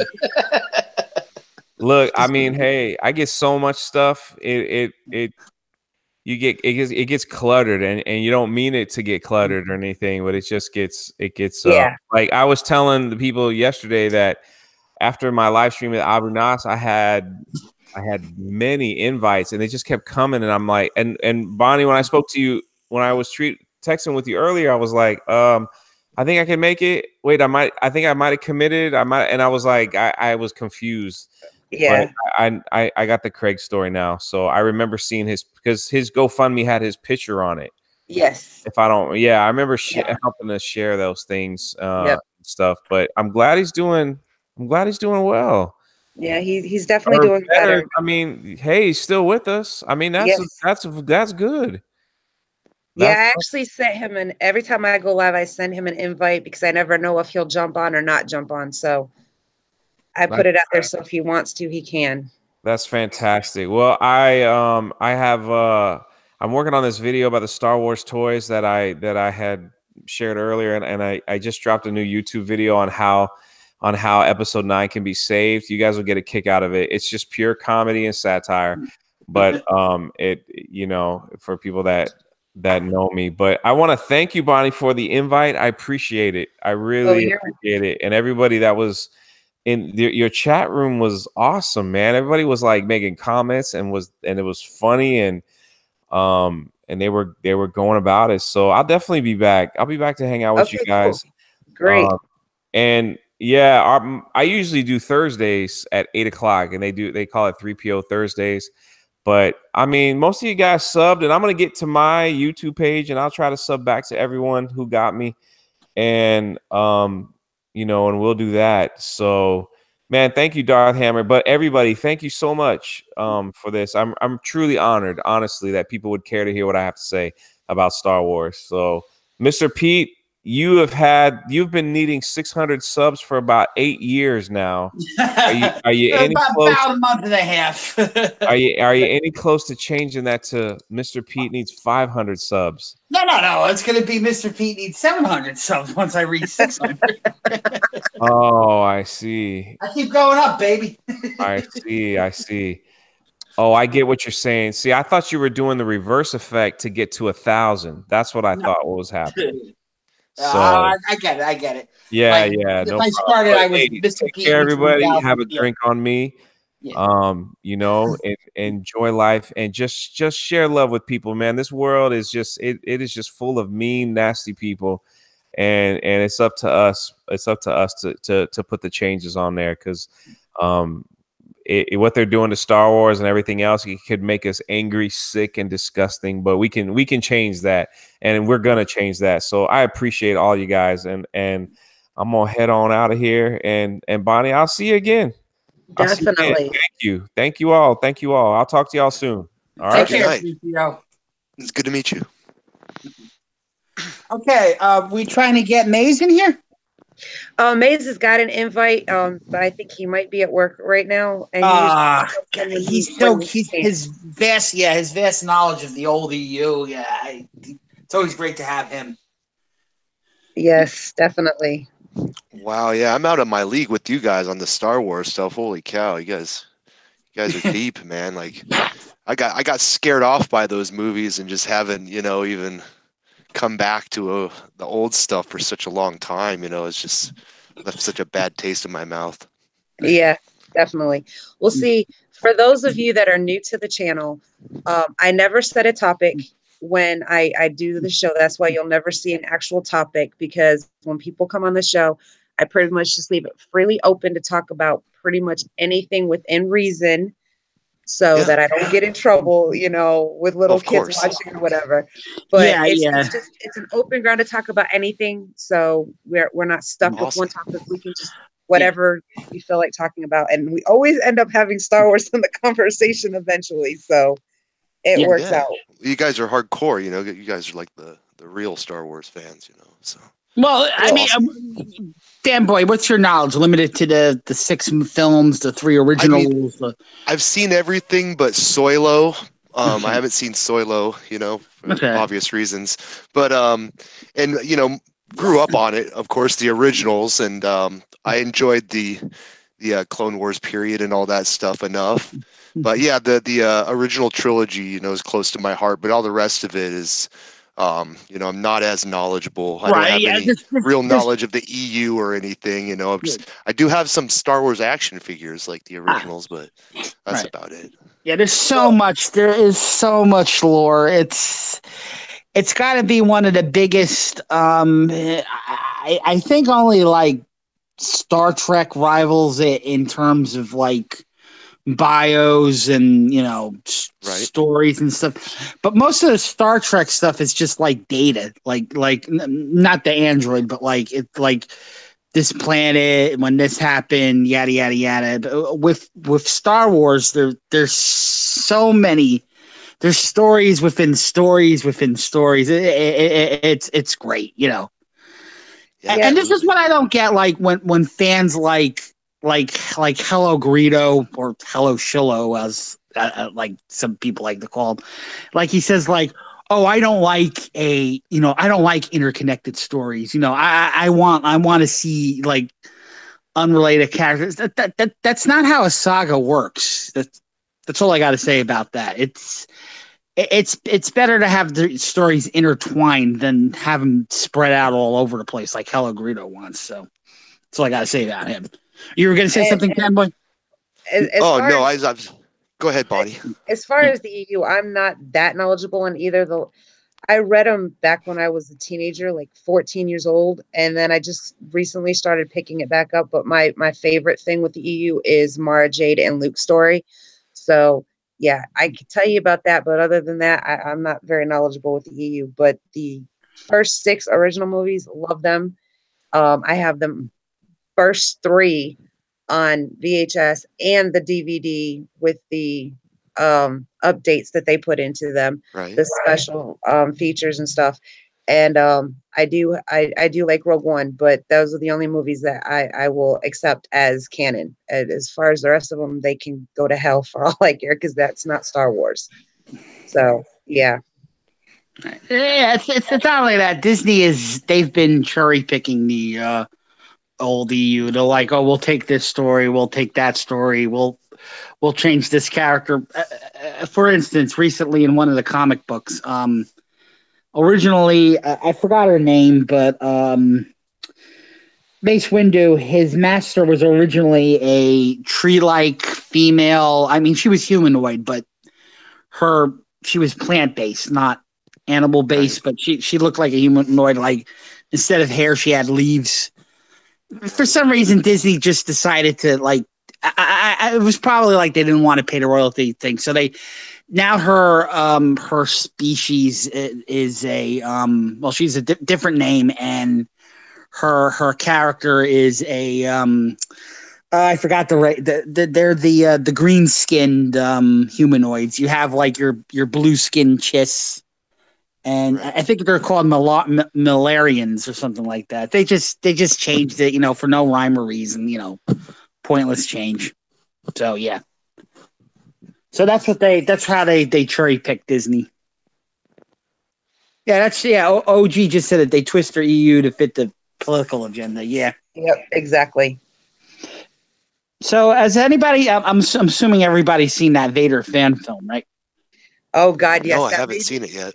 No. Oh, you Tell Can't me, wait, don't you worry guys about see it. spoilers. Don't worry Yeah. about spoilers. No. We don't want to spoil it for you, but it's only but- you got 16 minutes. But it's a great 16 minutes. It's let me tell you this. When I watched it, I was taking my husband to work. I had my 2 kids with me over Christmas when it came and it dropped. We were in the parking lot. I did not even park the car. I just stopped at where we were and played it. And I wanted to cry. I wanted to laugh. I wanted to yell. I wanted to scream. I felt like Star Wars was back. Wow. It was that amazing. I had I gotta full see chills. it. Couldn't stop talking about it. I came home and we were still talking about it. My parents were like, what is going on? My kids grabbed their cell phones and threw them in my parents' face and said, watch. And my parents were like, oh my God, Star Wars is back. I'm like, yeah, too bad it's not Disney doing it, huh? Wow. So yeah, I gotta was check amazing. that out now. It was amazing. Yeah, I've been saying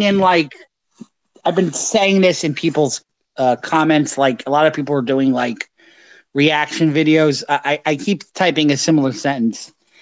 Disney gave us an agenda. This Vader film gave us a story. Mm-hmm. And that is a huge, major difference between what Disney's pumping out and what this kid in California is pumping out. So, yeah. Yeah. I'll admit, like, okay, they could have spent a little bit more money on the Star Destroyer set, but other than that, fantastic movie. Wow. Yeah, definitely will check that out. Yeah, it's this, and this is part 1. Part 2 is coming out soon, very soon. How did you feel like the lightsaber effects were? Do you feel they're Great. on par with the Great, Oh, better. awesome. In fact, better than the. Well, of course, time and age and everything. Better Right. than the original trilogy lightsabers. Right. For sure. Okay. Fantastic. Yeah, on par with what Disney's doing now. Wow. Okay. That's awesome. And the costumes are movie quality, and the film is movie quality. They used Hollywood standard 35 millimeter cameras. They didn't film on digital. They didn't film on Super 16 or Super 8. They filmed on 35 millimeters. No, go. How was the sound and like the soundtrack? How'd you feel about that? Excellent. He used wow.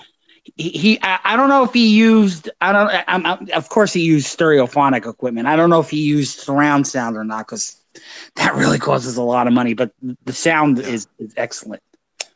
Awesome. Well, man, I'm gonna check that out tonight. Fantastic. So, what's the best place to watch that? How do I find that? It's on YouTube. It's on Star Wars Okay, Theories. fantastic. Yeah. Awesome. Hey, everybody's favorite vampire is here. Yes, DJD is here. Hello.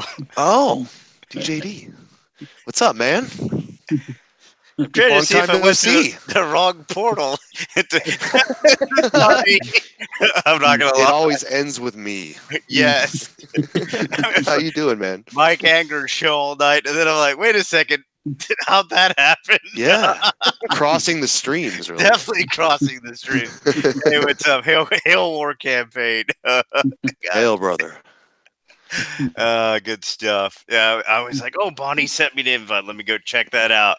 And then I see Pando bop in, and I'm like, wow, he's into Star Wars too. I forgot about. Yeah, Bonnie was one of the very first people I met on YouTube. Like when probably about a year ago when I first started getting on and stuff. So thanks for the invite, Bonnie. Yeah, Cowboy, that long, your long. I have a long YouTube name too. It's always the long YouTube name.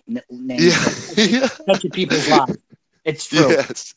DJ, yeah. It's DJ, fun. you just missed Drunk 3PO. He was on tonight too. Oh, darn.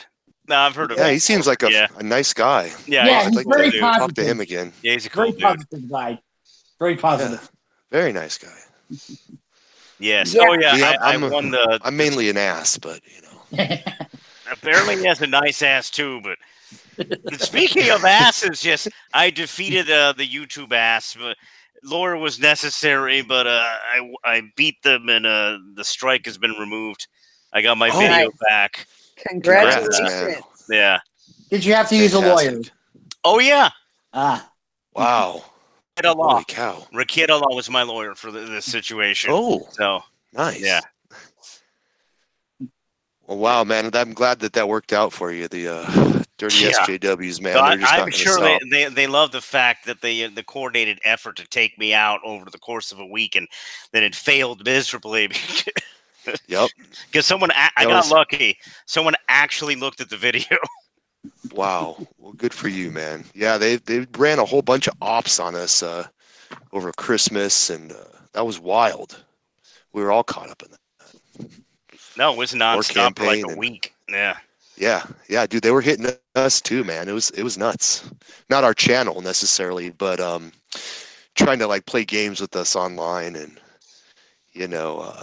we were it was a whole bunch of blame war campaign moments. Like people were saying that we were doxing them and sending them weird messages on their phones, and none of this was true, So it was SJWs that were running ops on everybody. They like planned it. It was a coordinated thing. Yes. It's crazy. Well, I even heard that. Yeah. Naked butts were being sent to people, and I was like, "Oh, that's going too far." More? Robbie Rodriguez? Apparently, naked butts Robbie Backhole sent to people. Euler Greg would know. He's got the $15,000 sex robots in his town. So, hello. Well, really quick, welcome to all the new people on the channel. The rookie critic, Admiral Akbar, thanks for showing up. If you guys haven't subbed, please feel free to sub to the channel. Every night I am on at 10:30 until Craig comes back to do his reviews for you on Tuesdays and Thursdays. Then I will change my time so I don't interfere with his. But up until then, every night at 10:30 I am on. I try to bring on new guests. Like tonight I had C3P Drunk 3PO. I've had Panda Lando. I had Mr. Pete on. If anybody in the chat would be interested in coming on, please hit me up, let me know, and I'll get with you. And I can change times to work with you to bring you on the channel. I love to have new guests on and get their opinions and their thoughts out there about things. And we never have set topics. We just talk about whatever anybody wants to talk about. So feel free to do that. And for the regular people here, please sub to these other people that are showing up on their channels and support them. We all need to support each other here. Yes. Bonnie, all they have to do is put their email address in the comments below, right? Actually, if they feel more comfortable, they can hit me up on Twitter or on Facebook Messenger, and let me know there if they don't want it out there. Because I know some people don't want their emails out for just anybody to get a hold of, which is fine. Also hit me up on Hangouts if you have Hangouts, and let me know I'm on there. And that way you don't have to give it out to everybody if that's more comfortable for you. Yeah, the more the merrier. Yeah, thanks. Yeah. Well, just wanted to say, Bonnie, thanks for having me on. First time, and it's good for us to link up again. But don't sub to my channel, everybody. Sub to a War Campaign. That's me and my guys' show that we do 3 times a week. We do some live LARPing, live action role playing. We also do Comic Skate news. If you guys are into the Comic Skate movement or anything like that, you should check it out. So, yeah, thanks, Bonnie. You're welcome. And I do 2 streams a day, usually in the morning time, sometime between 10 or after 12, depending on if DJ streaming or not. I will do video game streaming. I do games with cheats, but I also, like when Kingdom Hearts 3 comes out, we'll be doing that with no cheats. So if you guys like gaming, you can check that out. And like I said, this is all just for fun and to be able to hang out with people that like the same things we do, and we'll be able to talk and feel free to talk and be comfortable. I put Pando's show he's on with Ro link in the thing so everybody can check it out. Yeah, thanks, DJ. Yeah. That's cool, man. Yes. Yeah, War Campaign. We're fun, We like to mess around and talk shit, and we're we do a lot of crazy memes on Twitter, and fun times. Yeah, hey, Panboy, I just signed to War Campaign. I'm number 1,201. Oh, thank you, brother. Thank you very much. And you're I'm going to sub to your channel too. Yeah. Am I already subbed to you? I might be. I think I'll put my name. Yeah. Sub me. Yeah. There we go. Yeah, Pete definitely subs to you. And it hangs out and then it says other fun things in chat.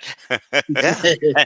Bonus, he sounds like Cecil, so you can always have him on for LARPing. Yeah, some people call me. There is a little bit of a resemblance. Huh? You could be like our Cecil double. That'd be awesome. I'm the sober version. Yeah. Hey, that works. That's fantastic. Yeah, I'm a big Cecil fan, actually.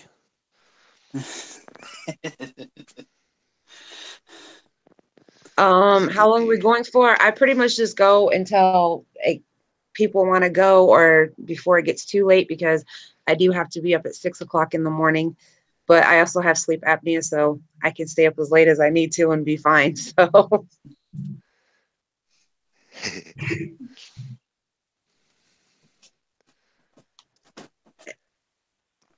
yeah, I got to make sure I'm subbed to Mr. Pete here. Let's see. If I may interject.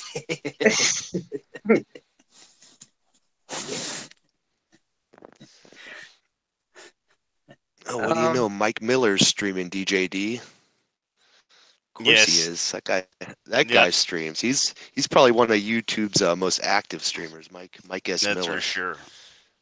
Yeah. I'll probably go say aloha to him later.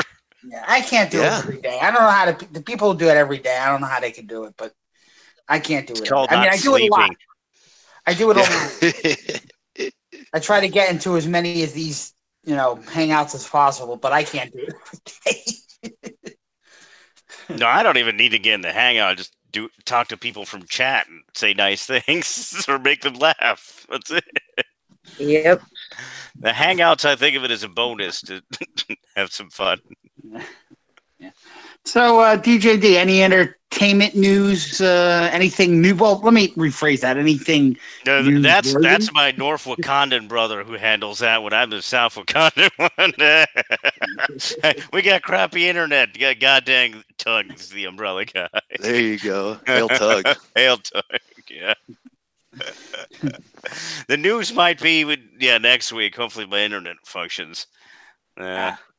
So yeah, I haven't been able to. It's been rough. If it hasn't been that, it's been the false flags. Fun times had by all. Oh, of course. Oh God.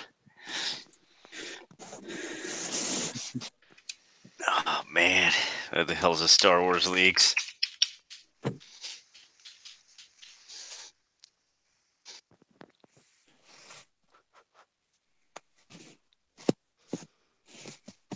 So, DJ, I talked to Craig on the phone the other night, and he is doing better. That's good to hear. Yeah. I'm not like the biggest spiritual religious guy, but it clearly wasn't his time to go. You know, if there is such a thing as divine intervention, then it definitely happened to Craig. So that's all I have to say about that. Yep. He was medically dead, right? For a few seconds. Yes, he was. They had to bring him back a couple of times, actually. Man, that sounds so terrifying. Oh, yeah. Rookie Critic wants to know: did we see Aquaman? Yeah. I have not seen it yet, but I'm planning to go see that and Bumblebee this year. Okay. Hurry, buddy. See, make sure you see Bumblebee first, because that's probably going to be the movie they pull first, because it's not doing as well as it's not. I mean, I don't know why they released it the same day. I mean, same week. I don't know. Who planned that? That I don't know. Yeah, I like Jason from being Ronan on Stargate. I watched Stargate with my dad growing up. So yeah, I really got into that. And man, he was awesome as Ronan on Stargate. I loved it. Yeah. I just gotta say this about Bumblebee. It was like, well, first of all, Michael Bay did not direct it. And right there, that's a giant, huge improvement. And I like it because the whole, the movies kept getting bigger and bigger. This is a soft reboot, and it's a good soft reboot. And it's not it feels more, Bumblebee felt more 80s Transformer. Yeah, that, and it felt more, it had a lot of heart. It felt like the way they should have done it. Yeah, it's like the Sandlot of the Transformers movies. The movie has a lot of heart, a lot of spirit. It is clearly it is the best Transformer film since the first one, and in some points it's better than the first one. It felt more intimate. It wasn't like you didn't have like 30 Transformers on the screen, fighting each other. So it was very well done, and unfortunately, they just picked a bad week to release it. And of course, Aquaman's the huge juggernaut in the theaters right now. And if I've just got to say this, if it doesn't save the DCEU, it definitely salvaged it. So yeah, both movies are good. Bonnie, you're gonna like both films, I believe. Yeah. Mm-hmm. I'd say Aquaman more. The humans were terrible in the Transformers film, but that's constant anyway. Well, I thought the female, okay. yeah, the female lead was fine. She was fine, but the rest of them were. Oh God, no! God. Yeah, and John Cena. God. Oh yeah, it's just that John Cena is, John Cena is John Cena, and it's what it was. It's what it felt like. He was himself, yeah. Like the salute, and at any time you expected him to bring out his wrestling gear, So. Oh yeah, I expected him to jump from the top ropes at some point on one of the Transformers and ride him around. Right. Oh, yeah. that didn't happen? Oh man. I don't want to see it. Should have happened. Yeah. They should have used him as a. It's ridiculous. In the film, especially, I like the part where I think he got punted. I got to look at that sequence again. So that's John Cena gets punted, I think. Nice. Yeah, I think he did get kicked at one point in the film. I believe it was Bumblebee who kicked him. Yeah. That's funny. People laughed at the theater. That is funny. Yeah, John Cena deserves to get kicked a few times. Who doesn't want to punt John Cena? I like John Cena on a whole, but every once in a while he needs to get yeah. a peg or two. Hey Ricky, what's up? Hey guys, how's it going tonight? Good. man. Good. Just talking about Bumblebee and John Cena. John Cena. Nice. Yeah. Oh, that's good. I heard he's gonna like, because Hasbro, they want to do they're gonna eventually do a G.I. Joe Transformer crossover movie, probably within the next, like they're doing the whole Marvel thing phases. And I heard like John Cena's character is going to become like the first G.I. Joe or something like that. Yeah, Wow. that's the big Makes rumor sense. anyway. Oh God, I hope not. No. He'll be like Duke. Who was the first G.I. Joe? Duke. They might have been Duke. Yeah. Yeah, they'll be like, this is your code name, Duke. Wow. Horrible name. Yeah. I can't see that being successful if they do that. Yeah, not a good idea. How would that mix G.I. Joes or soldiers and Transformers or Alien? It's based on the crossover comic.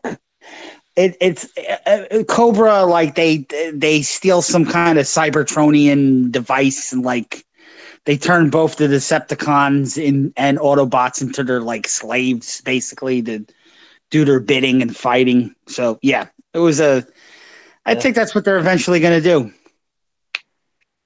Well, wow. Bad idea. It is I don't risky element. Yeah. I don't know. Do you guys think they could even make a good G.I. Joe film on its own rather than a crossover? Can it be good at all? Well, they will do a rebooted G.I. Joe film. Then they'll do the Transformers G.I. Joe crossover. Right, but do you think they can make a good one? I kind of like the first two G.I. Joes, but I think I liked it because it was just something new, and I loved G.I. Joe as a kid. I mean, they gotta they gotta do it, like they gotta like try really, really hard to make a good G.I. Joe film. Yeah, I mean, like in my opinion, the other two films weren't too bad because I never grew up with G.I. Joe, so those are just normal movies for me. And I was like, it's one of these movies, seemed kind of cool, I guess, for a little bit, but pretty easily forgotten, I suppose. Yeah, I'm not like a normal girl. I liked boy stuff growing up. I wanted to watch G.I. Joe and He-Man, and the girls wanted to watch Strawberry Shortcake. I'm like, hell no, get away from my TV. So yeah, I wasn't into all that girly stuff growing up.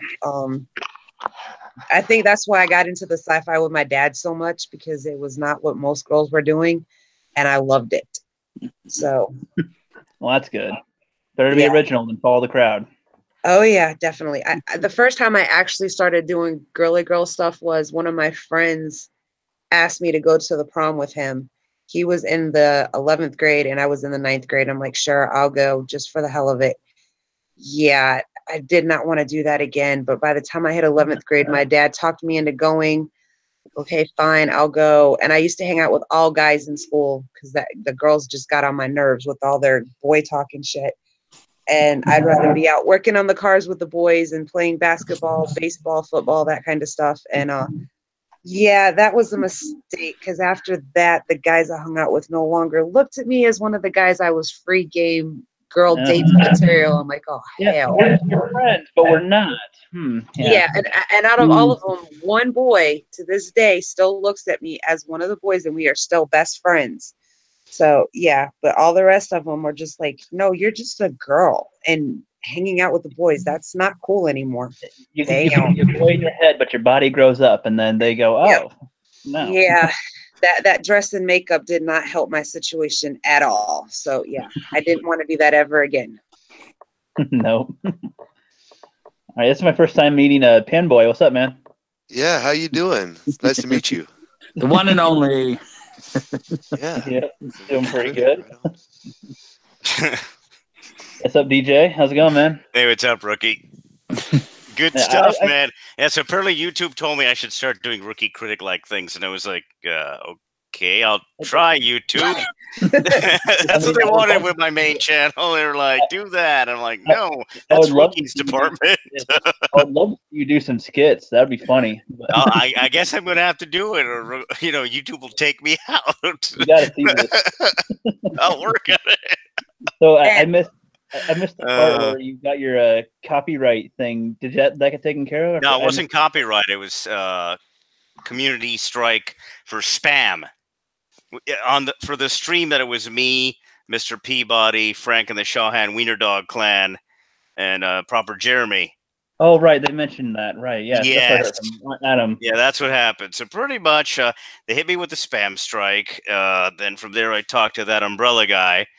He tells me to, make sure that my message to them is properly done, because I only get one chance at it. And then from there, other people advise me, maybe you should go get a lawyer. I try to get in contact with Raqueta Law. I get lucky there. So it's me and Raqueta talking for about a week, trying to prepare the letter properly to give it to YouTube. And of course, their form is garbage from like the 1990s. I mean, or early 2000s, bad. You have one sentence to say why your channel shouldn't go bye-bye for effectively 3 months, considering it's a live channel.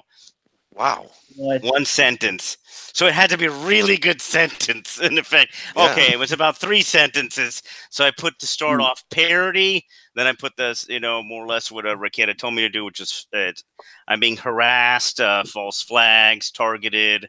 I pretty much mentioned, no, I was not trying to direct traffic off YouTube from my video. I was not trying to, my video was not spam, in my opinion, so that kind of stuff. And then it worked, apparently, and the guy said, okay, I'm going to check out his video. They checked it out, saw there was nothing wrong. And I don't know specifically what YouTube's reply is, because I haven't gotten the email I'm supposed to get back from them. But hey, the video's back and the strike's gone. They did wipe my live settings. My live settings were completely wiped out by them. So that was nice of them. Yeah, they reset it to the beginning. Yeah, that was fun. So you get that if this happens. So very nice of them. So good thing I had copied that somewhere. You think they'll ever make it easy for, like, because the creators are what makes YouTube a lot of their money, but is that why they're trying to make a lot of these like monthly subscriptions and all these other ad things, so that they don't have to need you as much, kind of like need the big creators, I'm happy they didn't press the reset button on my channel and only on the live streaming part of it. God, I would have sucked. So really quick, guys, in the description is an email for everything Star Wars. Anybody that's interested, get in touch with him through his email. He is trying to help other YouTube creators get their videos out there. He will send you a email back with some questions to ask. He'll ask you to do it on YouTube unlisted, send it to him, and then he will put it on his channel to get the word out for you. Yeah, he's awesome with that. He's trying to help out other people. He's doing good. Nice. I know he's got one coming out for me. I think he said like next week. So yeah. And he said it was the shortest video he's got so far. Yeah. Maybe I feel so bad. He asked me for mine like a week or two ago, and I was like, okay, I'll get it to you. But then like everything keeps on happening with me. Like usually I'm like pretty set schedule, but then I was on Geeks and Gamers for 17 hours on their 24-hour live stream, and hopped on to somebody else's tonight.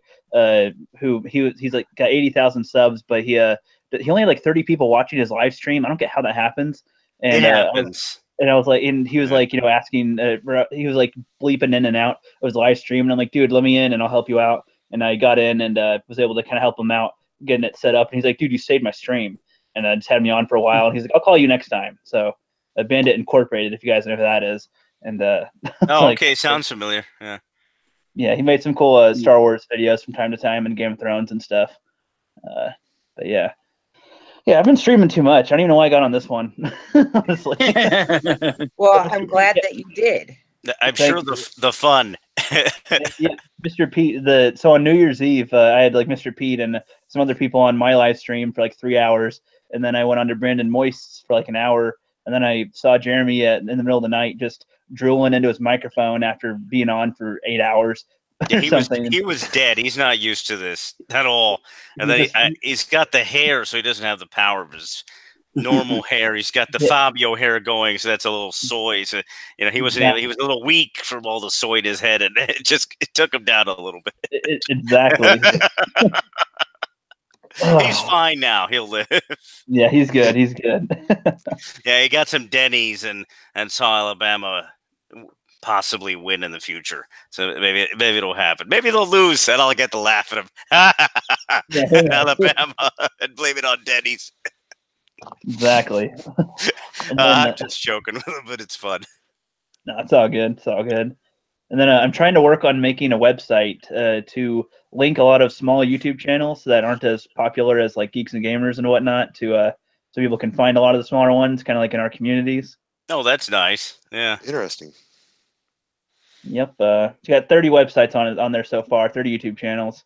Trying to get more. It's a lot more people than I thought. I'm like, oh, this will be easy. And I'm like uploading images and then having little descriptions and linking their things. And I'm like, gotta go to the next one. And no, a lot goes into it. Hopefully you have an easy template that makes your life easier. I know that from video game forums. It sounds easier than it actually is when you're trying to implement it. It's like the actual doing it to get it all the way right takes a lot longer than you would think. Like you always be an hour, I'll get 15 done. Oh, you get 10 done. It's like, God dang it. But yeah, thank you, by the way, Pete and DJD, for being a part of my skit. That was it was fun, dude. No problem. Like I said, anytime you need me, just tell me the lines and I'll record them for you.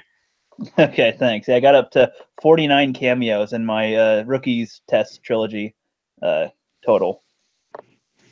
49 cameos from YouTubers, big and small. Very cool. Yeah, do you do skits, Panboy?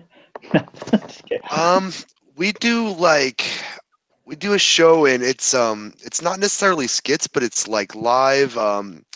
Basically, it's an improv type of thing. It's an improv show. We have topics, and we just basically improv off of the topics and stuff, and usually Comicsgate related stuff. If you're familiar, right? That's with the Ro, right?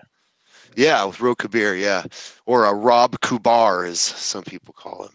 Yeah, I thought he was Caesar for the longest time for some reason, because oh, really? they would say centurions, and then I'm like, oh, so he's always the centurion, so he's Caesar, right? No, I got the lore backwards, and then at some point I learned that BBS. Like, oh, Rose, the lead centurion, I suppose you could say, and Caesar is of course Ethan Van Sciver.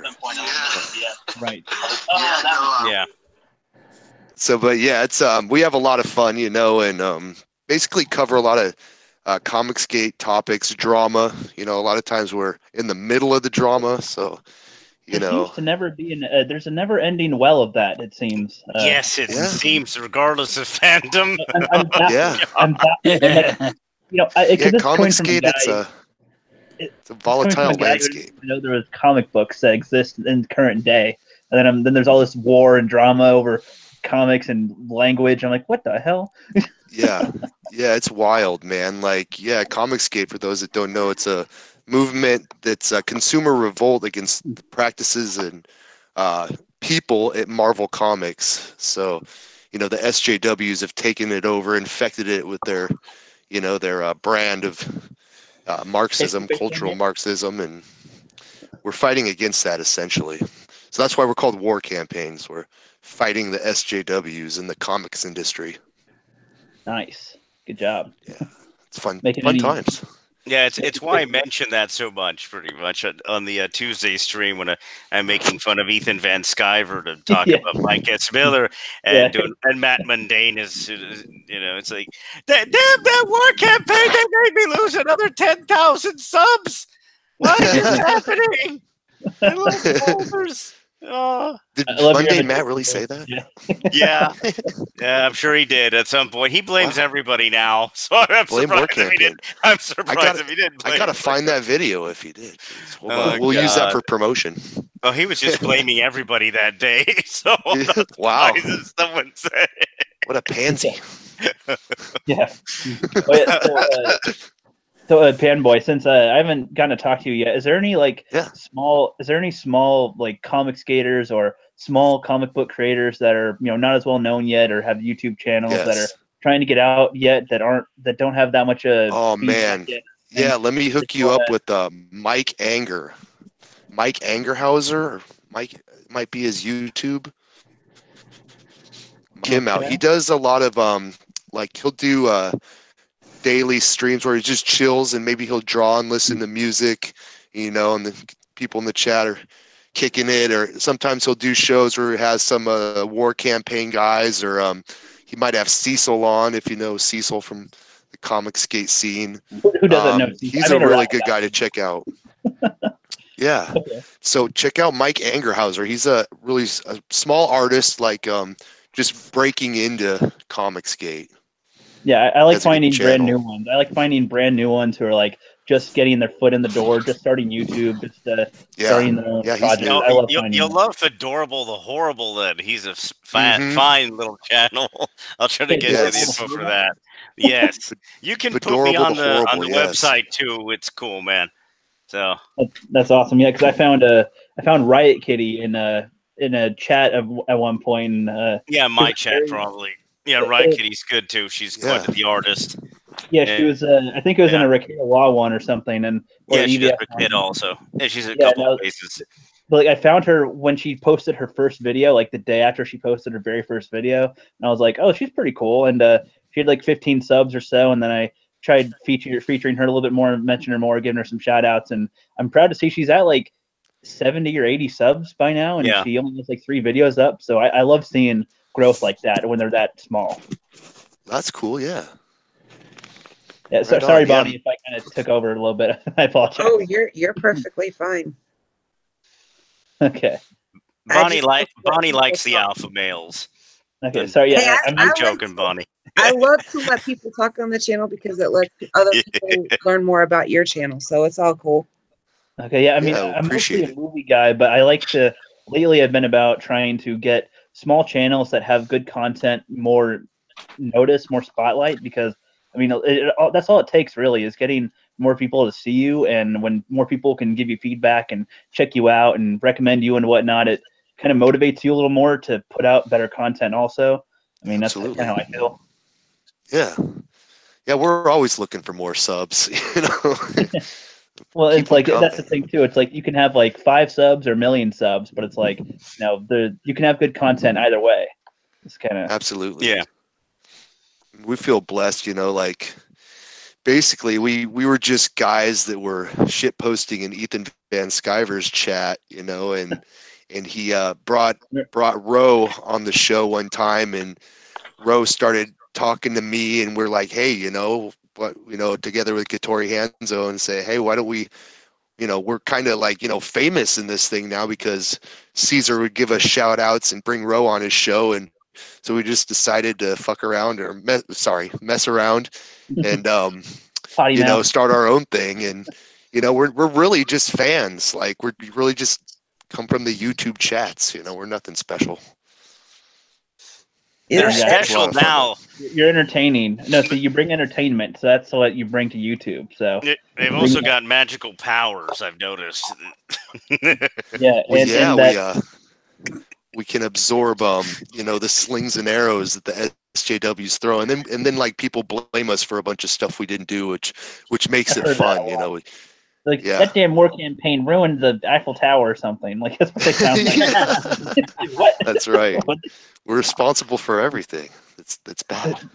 And your icon alone would scare people away. The Chewie's eyes in your icon, and the look the smirk that Lando's giving at his neck is just. Oh my gosh. I especially like the old Play-Doh, the green Play-Doh that's in its mouth. It's like the soy milk from that last movie there. From the Merc Camel, yeah. The Merc Camel, exactly.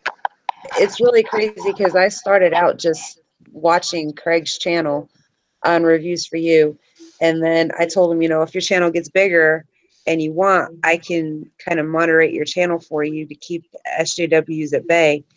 Right. And then from there, I just started hanging out in the chat doing the monetized stuff there, and then people started having me on their shows. And then Craig was like, why don't you just do your channel? I'm like, because I only have 2 videos from like a year ago, and it was just ranting videos. So I really, I don't do anything on my channel, and I don't even know what to do, because I mean, everybody's touching all the subjects out there. So I don't want to just repeat what everybody else is saying. He's like, well, you'll think of something. And then I ended up starting with gaming with cheating, because nobody was doing that. And then I was like, maybe I should start having these other people on the channel that aren't really out there a lot and aren't really getting noticed, and give them a chance to be noticed. So that's what got me started doing this. So it was all because of Craig, and DJD was a big help in that, because he was like, do cheating games. It's cool. It's all right. Yeah, don't worry about it. You're not going to get in trouble for it. Yep. As long as you're having fun, and who's ever watching sees you're having fun, I mean, they'll watch. I mean, I was like, do whatever you want. It doesn't matter. It's freaking YouTube or Twitch or wherever the hell you're doing it at. Just do your thing. Just tell everyone you're doing it, and that's it. And try to communicate with the chat. Yep. And that's what got me going on this whole thing with my YouTube channel, which was kind of cool. Hey, what's up, Brighton? Yep, sub Brighton. He's on Geeks and Gamers too. He was pretty cool. Nice conversations. Yes, raging Canadian redhead there. Yep. Nice. Yeah, so you guys got anything fun planned for the weekend? Not me. My husband's working all weekend, so I just gotta be to work. I gotta work too. I probably on stream and roast some people. And on wrestling YouTube tournament this weekend. Oh, nice. That's good. Oh, that's right. Yes, I almost forgot that one. War Campaign. Well, that's a different channel, right? The wrestling channel. No. Oh, we've started to do a monthly mixed martial arts show, UFC MMA. Oh, okay. All right. So yeah, we did our first one the other weekend. Yeah, that'll be a monthly thing. Oh, okay. All right. Yeah. Yeah, it came up pretty good. Yeah, I mean, for first time, I thought it was all right. We'll get better. Like, it was the first time I had really hosted a show, so. Yeah, the Dong lover is definitely growing over time. Especially Don. I forgot that's the last part of your name, because I only see the fanboy Lando. I forgot that there's like a whole sentence in your name. Yeah. I love how usually you have to read it every time. It's like fanboy Lando Dong. Yeah, he got it perfect the other night. Like, usually he does pretty good. Like a few times he's gotten it perfect. And he did screw it up the other week though, which was hilarious. It is funny to see him have a classic EBS boomer mistake. Yes, it's fantastic. Now, hail Caesar, man. He's the tip of the spear, man. We love that guy. Oh, it was funny too on the live stream. So before the live stream, there's a week before that, to get him into my skit, I paid like a $10 super chat to have him say a line like blah blah blah Comicsgate. What? The rookie needs my help? Okay, I'll give you some energy. Oh, nice. Did it work out? Did you get it how you wanted it, or what was that? I was just saying, did he deliver it how you wanted it? Did it work for your skit? Oh yeah, it was fine. I wanted it to be just like, with EBS, he's always talking about Comicsgate. So if he just goes blah blah blah Comicsgate, wait, what the heck? The rookie needs my help. Like, I figured he wouldn't actually do a face cam or do all the extra work and stuff. And if it was like a private thing, so I'm like, I'll just see if he can read it as a line live and see if that'll be it for EBS to get his part. 'Cause he's busy, so. I think I did see that actually. Whatever's least gonna work for him. Yeah, he's a little more careful reading them out ever since the kill stream got nuked off YouTube. True. He reads things twice. That's good. DJ, I had a question. For you, DJ. So I was gonna put down a little summary of your channel on the website that I'm making, and I want to be kind of accurate. It's not just you, right? Or is there like a team, or? It's in my about. It's pretty much similar to PewDiePie. It's just me, but then I got friends that help out, and those friends would be Frank, the Shanghai Wiener Dog Clan. They hang out sometimes, and Mr. Peabody, and obviously Proper Jeremy. So it's pretty much those three on Fridays, and then it's mostly me the rest of the time. Right? Can Oh, I read no, you they're not. summary Yeah, for if you want to Town get technical about it, then it's just me. Yeah. Okay, well, like, I was gonna show you it just so I'm I don't want to like misrepresent people when I'm doing No, their exactly. chat. Yeah, I don't know if they want to be associated with me since I'm friends of the war campaign. Yeah, You know, be careful. I started their fan club. Yes, there's a Friends of the War Campaign fan club now, and Yeah. we're gonna have Guilt by weekly association. meetings. Right. That's right. The way, Fedorable's part of the fan club. Yeah. the way I worded Yeah. it for you was the DJD Show is a YouTube channel full of pop culture and Comicsgate related news. The man is very entertaining with how how it is delivered and how he has live streams every morning of the business week. He doesn't do it alone. There's a collaborative team that brings his awesomeness together.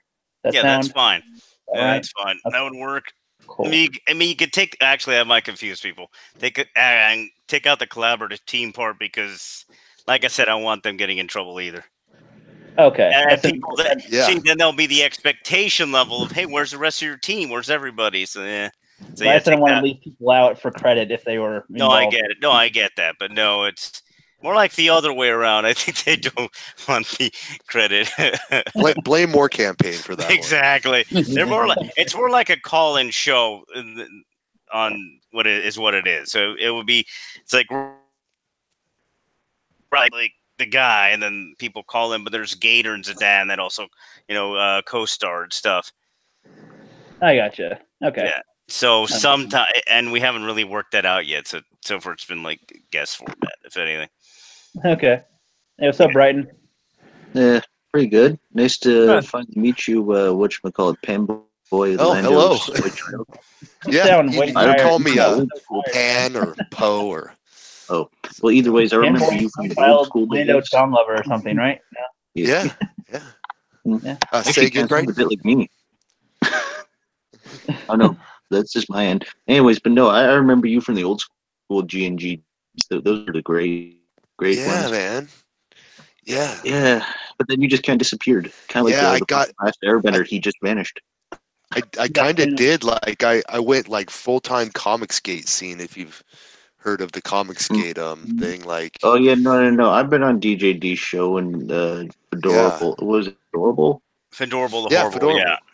Yeah, he's cool, dude. Mhm. Yeah, I'm friends with guys in the scene. I started a channel with a couple other guys and just haven't had a whole lot of time to, hit up the chats for Geeks and Gamers. But, of course, love Jeremy. He's awesome. He's one of the guys that basically inspired me to get into this, and saw him, one of the first YouTubers I watched, Ivan Ortega. Those guys, are awesome. Oh yeah, no, I was on the stream with Rookie and I were on the 24-hour stream, so I know exactly what you're talking about. Yeah, we were the That's fucking. cool. How was that? Oh, I was exhausted, man. I drank about 3 liters a month to keep myself awake. I was up for 30 hours. Wow, man, you're a Fuck, trooper. I was there for I'd say like 20 out of the 24 hours. Holy cow! Wow, Yeah, man. 2.5 of those were towards Infinity War because the snap at midnight. That was cool. I'm sure you Dedication to enjoyed YouTube. me trolling in that chat on my various alts. That must Nice. your mother's a hoe, Trebek. I cleaned it up a bit for me since Bonnie's stream. Wow. We already know, DJ. Anything is fair game on this channel. True, yes. That's awesome. Well, I'm gonna call it a night. It's getting late. Oh, Bonnie, man. sorry. All right, Mr. Alright, Pete. it's Oh, okay. Sounded Yeah, so Mr. quiet. Pete, it's cool to see you again, though, man. That was a great conversation we had on the Council Jeremy's post stream hangout. That Oh was- yeah. I remember. It was nice. It was nice. So it was good. It was good. That was Brighton. Yeah, I hope he does that again. I hope he does it again soon. Maybe around Oh, Super Bowl time. I if can give that- you some details about that. I just talked to Proper himself in the Discord. He did it about around the 19th or so. We may be doing another one. Okay, yeah. I'm looking forward to it. Mhm. All right, everybody. It was fun. Bonnie, thank you for the invite. It was a pleasure to be on. You are So welcome. I will have you on again, Mr. Pete. okay, thank you very much, Bonnie. And good night, everybody. Good night, Pete. and may the Pete. force be with us. Good night. Don't need Good it. night. Hail, brother. Bye bye. See you, man. He sounds like Mort from Family Guy. I said that before, but he does. Little Sounds like bit. a lot of people for some reason. Yes. But he's from Jersey. Yeah, sometimes he sounds like voice.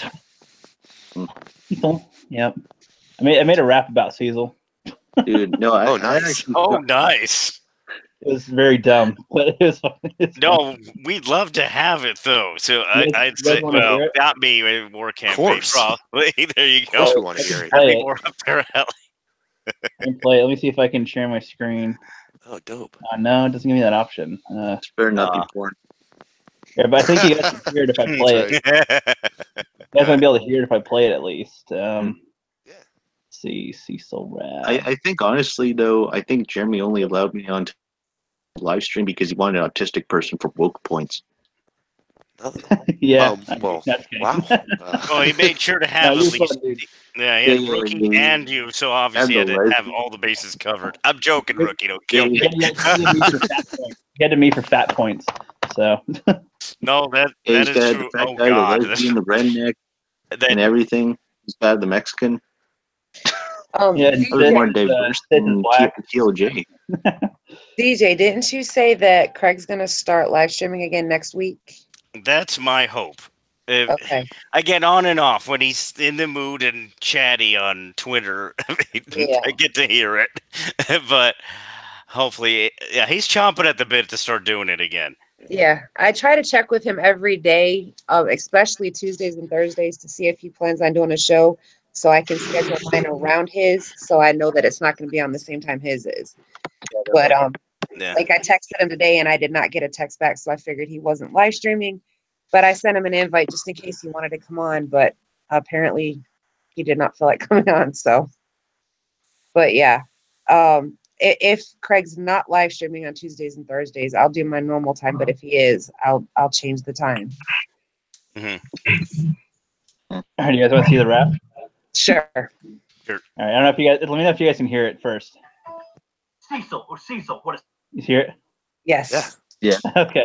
Remember, so this is white boy trying to rap for funnies without including music. So it's very awful, but it Fantastic. rhymes. There's rhymes. So yeah. strange man you are. No one ever thought that you would make it this far. No, seriously, how did this happen? It doesn't make any sense. This dude is too lazy to even walk around a fence. Who the hell is Cecil? Fuck, I don't even know. Though I hear he's a gay leprechaun from over the rainbow. Well, what does he want? Does he have any goals?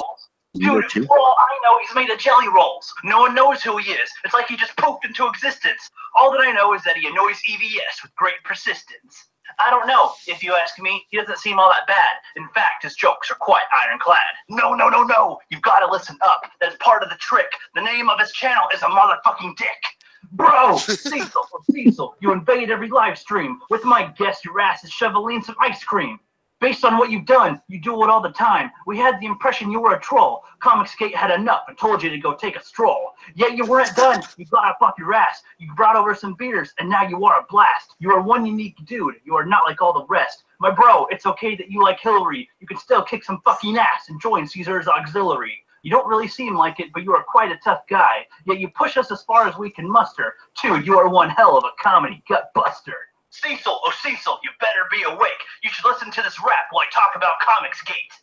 Cecil, you're part of the crew now. Against all odds, you made your own comic and went from annoying to beloved. Supersonic. I don't care if you're tired, because I'm still rapping. Put that lube down and quit that fapping.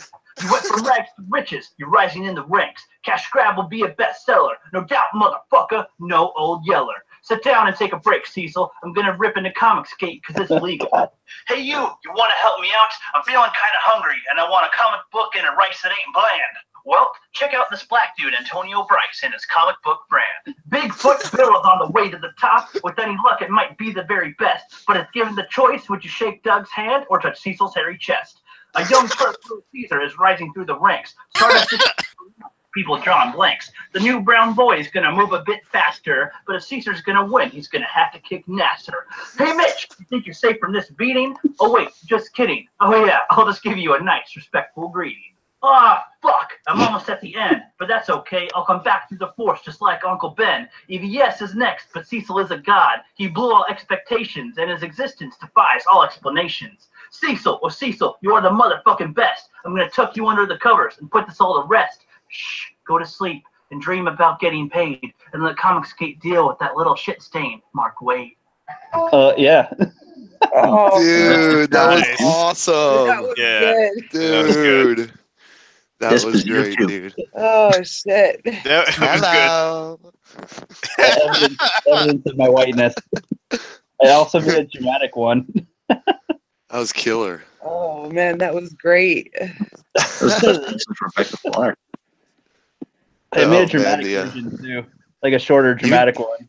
You even got Nasser in there. Wow. It's comprehensive. He You gotta have got 'em Nasser all. in it. You gotta have Nasser. Kick in it. Nasser. Is Oh man, but I admit to you though, rookie man, that those last few words I said in the hangout before I left, man, holy shit, yeah. dude. No, Thanks. Justin's fucking neck just went like full on like 90 degrees laughing, and I said bye bye. Oh man, hey, I announced my presence though. Yep. Indeed. Yeah. But yeah, no, that was one hell of a stream though. But also smooth rapping, man. Like that's the best thing I've heard since what was it, Little Pump. But Yeah, I made it really just for Cecil, just to get. I think because that was when that was like right before, or that was like right after the stuff with Nurkic was going on. I mean, I know the cash grab thing kind of sucked, but I was like, yeah, maybe this will make him laugh. damn it, I really want him to join though for the fucking charity stream. That would have been amazing. Yeah, but it was New Year, so he was Yeah, probably New Year. Yeah, So he'd be- we were he'd all be busy twice- somewhere. He'd be twice shit faced. He probably wouldn't even know where he is. Yeah. I mean, the It- closest thing he's we've on a gone towards a computer. Cecil is like, Mr. Pete. Yeah. Exactly. He could have, but Pete would have to change his logo to be like a Cecil logo, and then be like, "Hello," and see if we can fool anybody. It's a fake Cecil. Exactly. Right, we're now going to have Cecil parody accounts now. They're going to be the new Jeremys. Well, they already Yeah, have that's them. It's just not many are doing it. Fans. Oh, I Yellow guess I'm just not Flash is- around as much. Yellow Flash is following one of the Cecil parody accounts. It's mine. Wow. It's hilarious. That's awesome. I was like, Yellow Flash, are you sure? Okay, dude, cool. Champion of the gate. Indeed. Good stuff. Hmm. Oh, man. Oh, man, but I think that we're all going to go to hell for that 9/11 joke on the charity stream. Oh, which one again? Oh, that's There's gonna a lot of hear jokes. some. I don't remember. Oh, no. It was when Sif went to you, Sif Kryptonian. He said, can we talk about how Rookie just remembered, he realized that 9/11 Oh. just happened a week Oh ago? yeah. Oh, Hey, Dude, that that shit was so great. funny. I had to turn off my mic and my fucking camera all the time because I was laughing too hard at that shit. God. That was pretty funny. But, I'd warned Jeremy about it. I'm sure he's unlisted the live stream by now, but if he didn't, if for less than that they went after my ass, crap. That is literally on the that's on their stupid rules. and I gave you a shout out too. So No, I know. I heard that. Thanks, guys. You did, yeah. Well, you did too. I mean, I only wanted one sentence. You guys kept shouting me out over and over again. I was like, God. Yeah, we like to do that, thanks. man. To help everybody out. Well, I was trying to rebuild the channel because I didn't know what was going to happen to the other. Right. Makes sense. Makes sense. Yeah. Do you guys want to hear the dramatic version of the Cecil song where it's like Oh my soft? fucking god, it's gonna be like slam poetry or some shit. It was supposed. This is my first attempt a long time ago. I thought of it at work. I was kind of like, I haven't posted a video in like 3 days. I was at work. I was like, it'd be kind of funny to rhyme this with Cecil. And I was like, I wrote it down on my shift and recorded it the next day. It's like, okay, kind of funny. I think I saw that one. Yeah, that one had like 200 views, I think. Mm-hmm. Yeah, it's Cecil. Oh, Cecil. What a strange man you are. No one thought you'd make it this far. Oh my God. Cecil. Oh, Cecil. Your origin is unknown. You poofed into existence and annoyed EBS with great persistence. You took everyone by surprise and would chit-chat all the way to sunrise. Cecil. Oh, Cecil. You would invade every live stream, probably while shoveling some ice cream. EBS would kick you out. You wouldn't give up, so you'd convince him with a soy-filled pout. We all had the impression you were a troll. Comicsgate would tell you to go take a stroll. But you were still nice. We learned you were overweight, realized our mistake, and accepted our fate. Cecil. Oh, Cecil. It's okay that you love Hillary. You can at least join Caesar's auxiliary. You almost never show up drunk. Of course, I'm lying. We know it's you when you Fuck pass is out this? yourself, yet you never. Don't worry. That is the question. I won't torture you anymore. It's amazing. That was awesome, dude. Oh my god. Cecil would enjoy that. I'll get to around to. I'll talk to Mike. Mike yeah. War Campaign will be like, "Hey Cecil, get a load of this." That is freaking. That was awesome. Yeah, he's got to see that if he hasn't seen it yet. He saw the shorter version of that one. So nice. Cool. Saw one of them. He's seen some of my videos from time to time.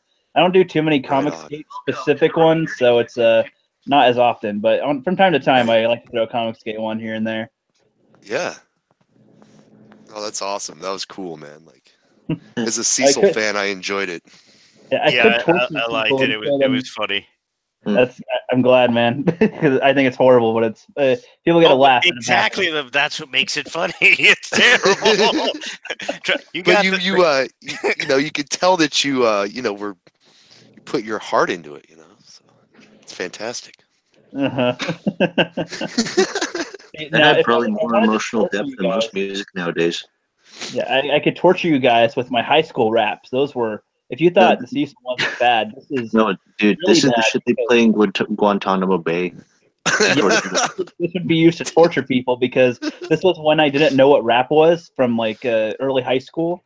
So I was like, it was for a science class, and he's like, you can either write an essay, you can write or do a project, or you can do a rap of about the science thing. And I was like, okay. I was like, I'll do a rap, and I was like, oh god, I didn't know what rap was really. My brother would listen to stuff where they're like, "Yo, bitches in the club, motherfucker, with the drinks," and I was like, "Yeah, I hated that stuff." So, in my mind, it was different. Yeah. Oh, actually, DJ D, when I was on the stream there with Jeremy, I did kind of somewhat shout. When we were when I was on what was it, around midnight or so, when I was on the stream with Jeremy. We were kind of talking about how when he was playing a wigger, he put his hat was it 90 degrees, and he was acting like a wigger. And I just went and said, "This is the guy that social justice warriors and all the snowflakes see him as the biggest boogeyman and nightmare." Oh my god! I have to meme that picture. God dang! I gotta find. Were you seen that? I gotta find it. Oh yeah, dude! Hilarious. I think it was the second part of the 24-hour live stream. He has his hat towards his side, and I said something in the lines that I said, dude, I know you got 0.5% on your DNA test saying you're black, but dude, you're going too far. Yeah.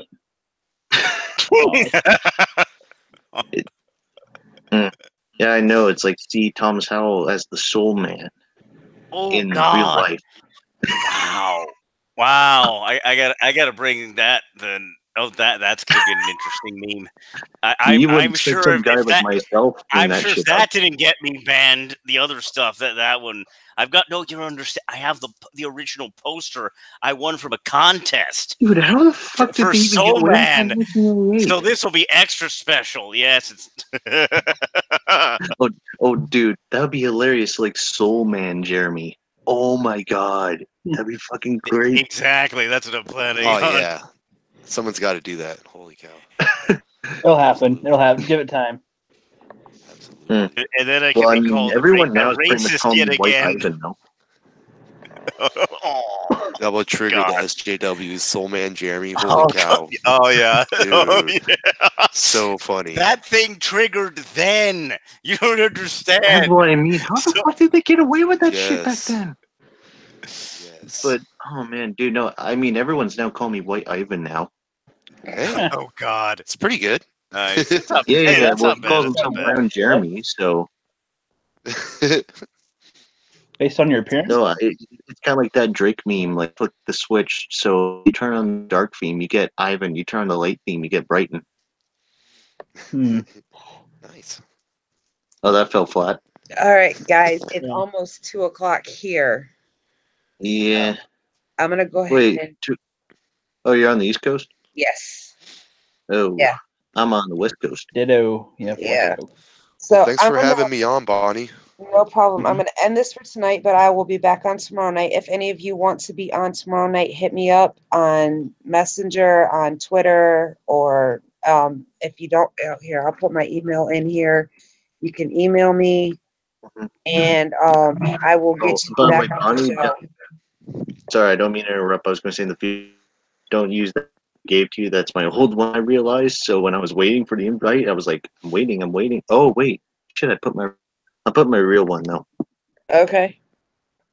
There we go. But like I said, if you guys don't want your email out there, you can just give it to me on Hangouts, on Twitter, on Facebook Messenger, or you can email me there, and I'll add you back on the show anytime you guys want to come on.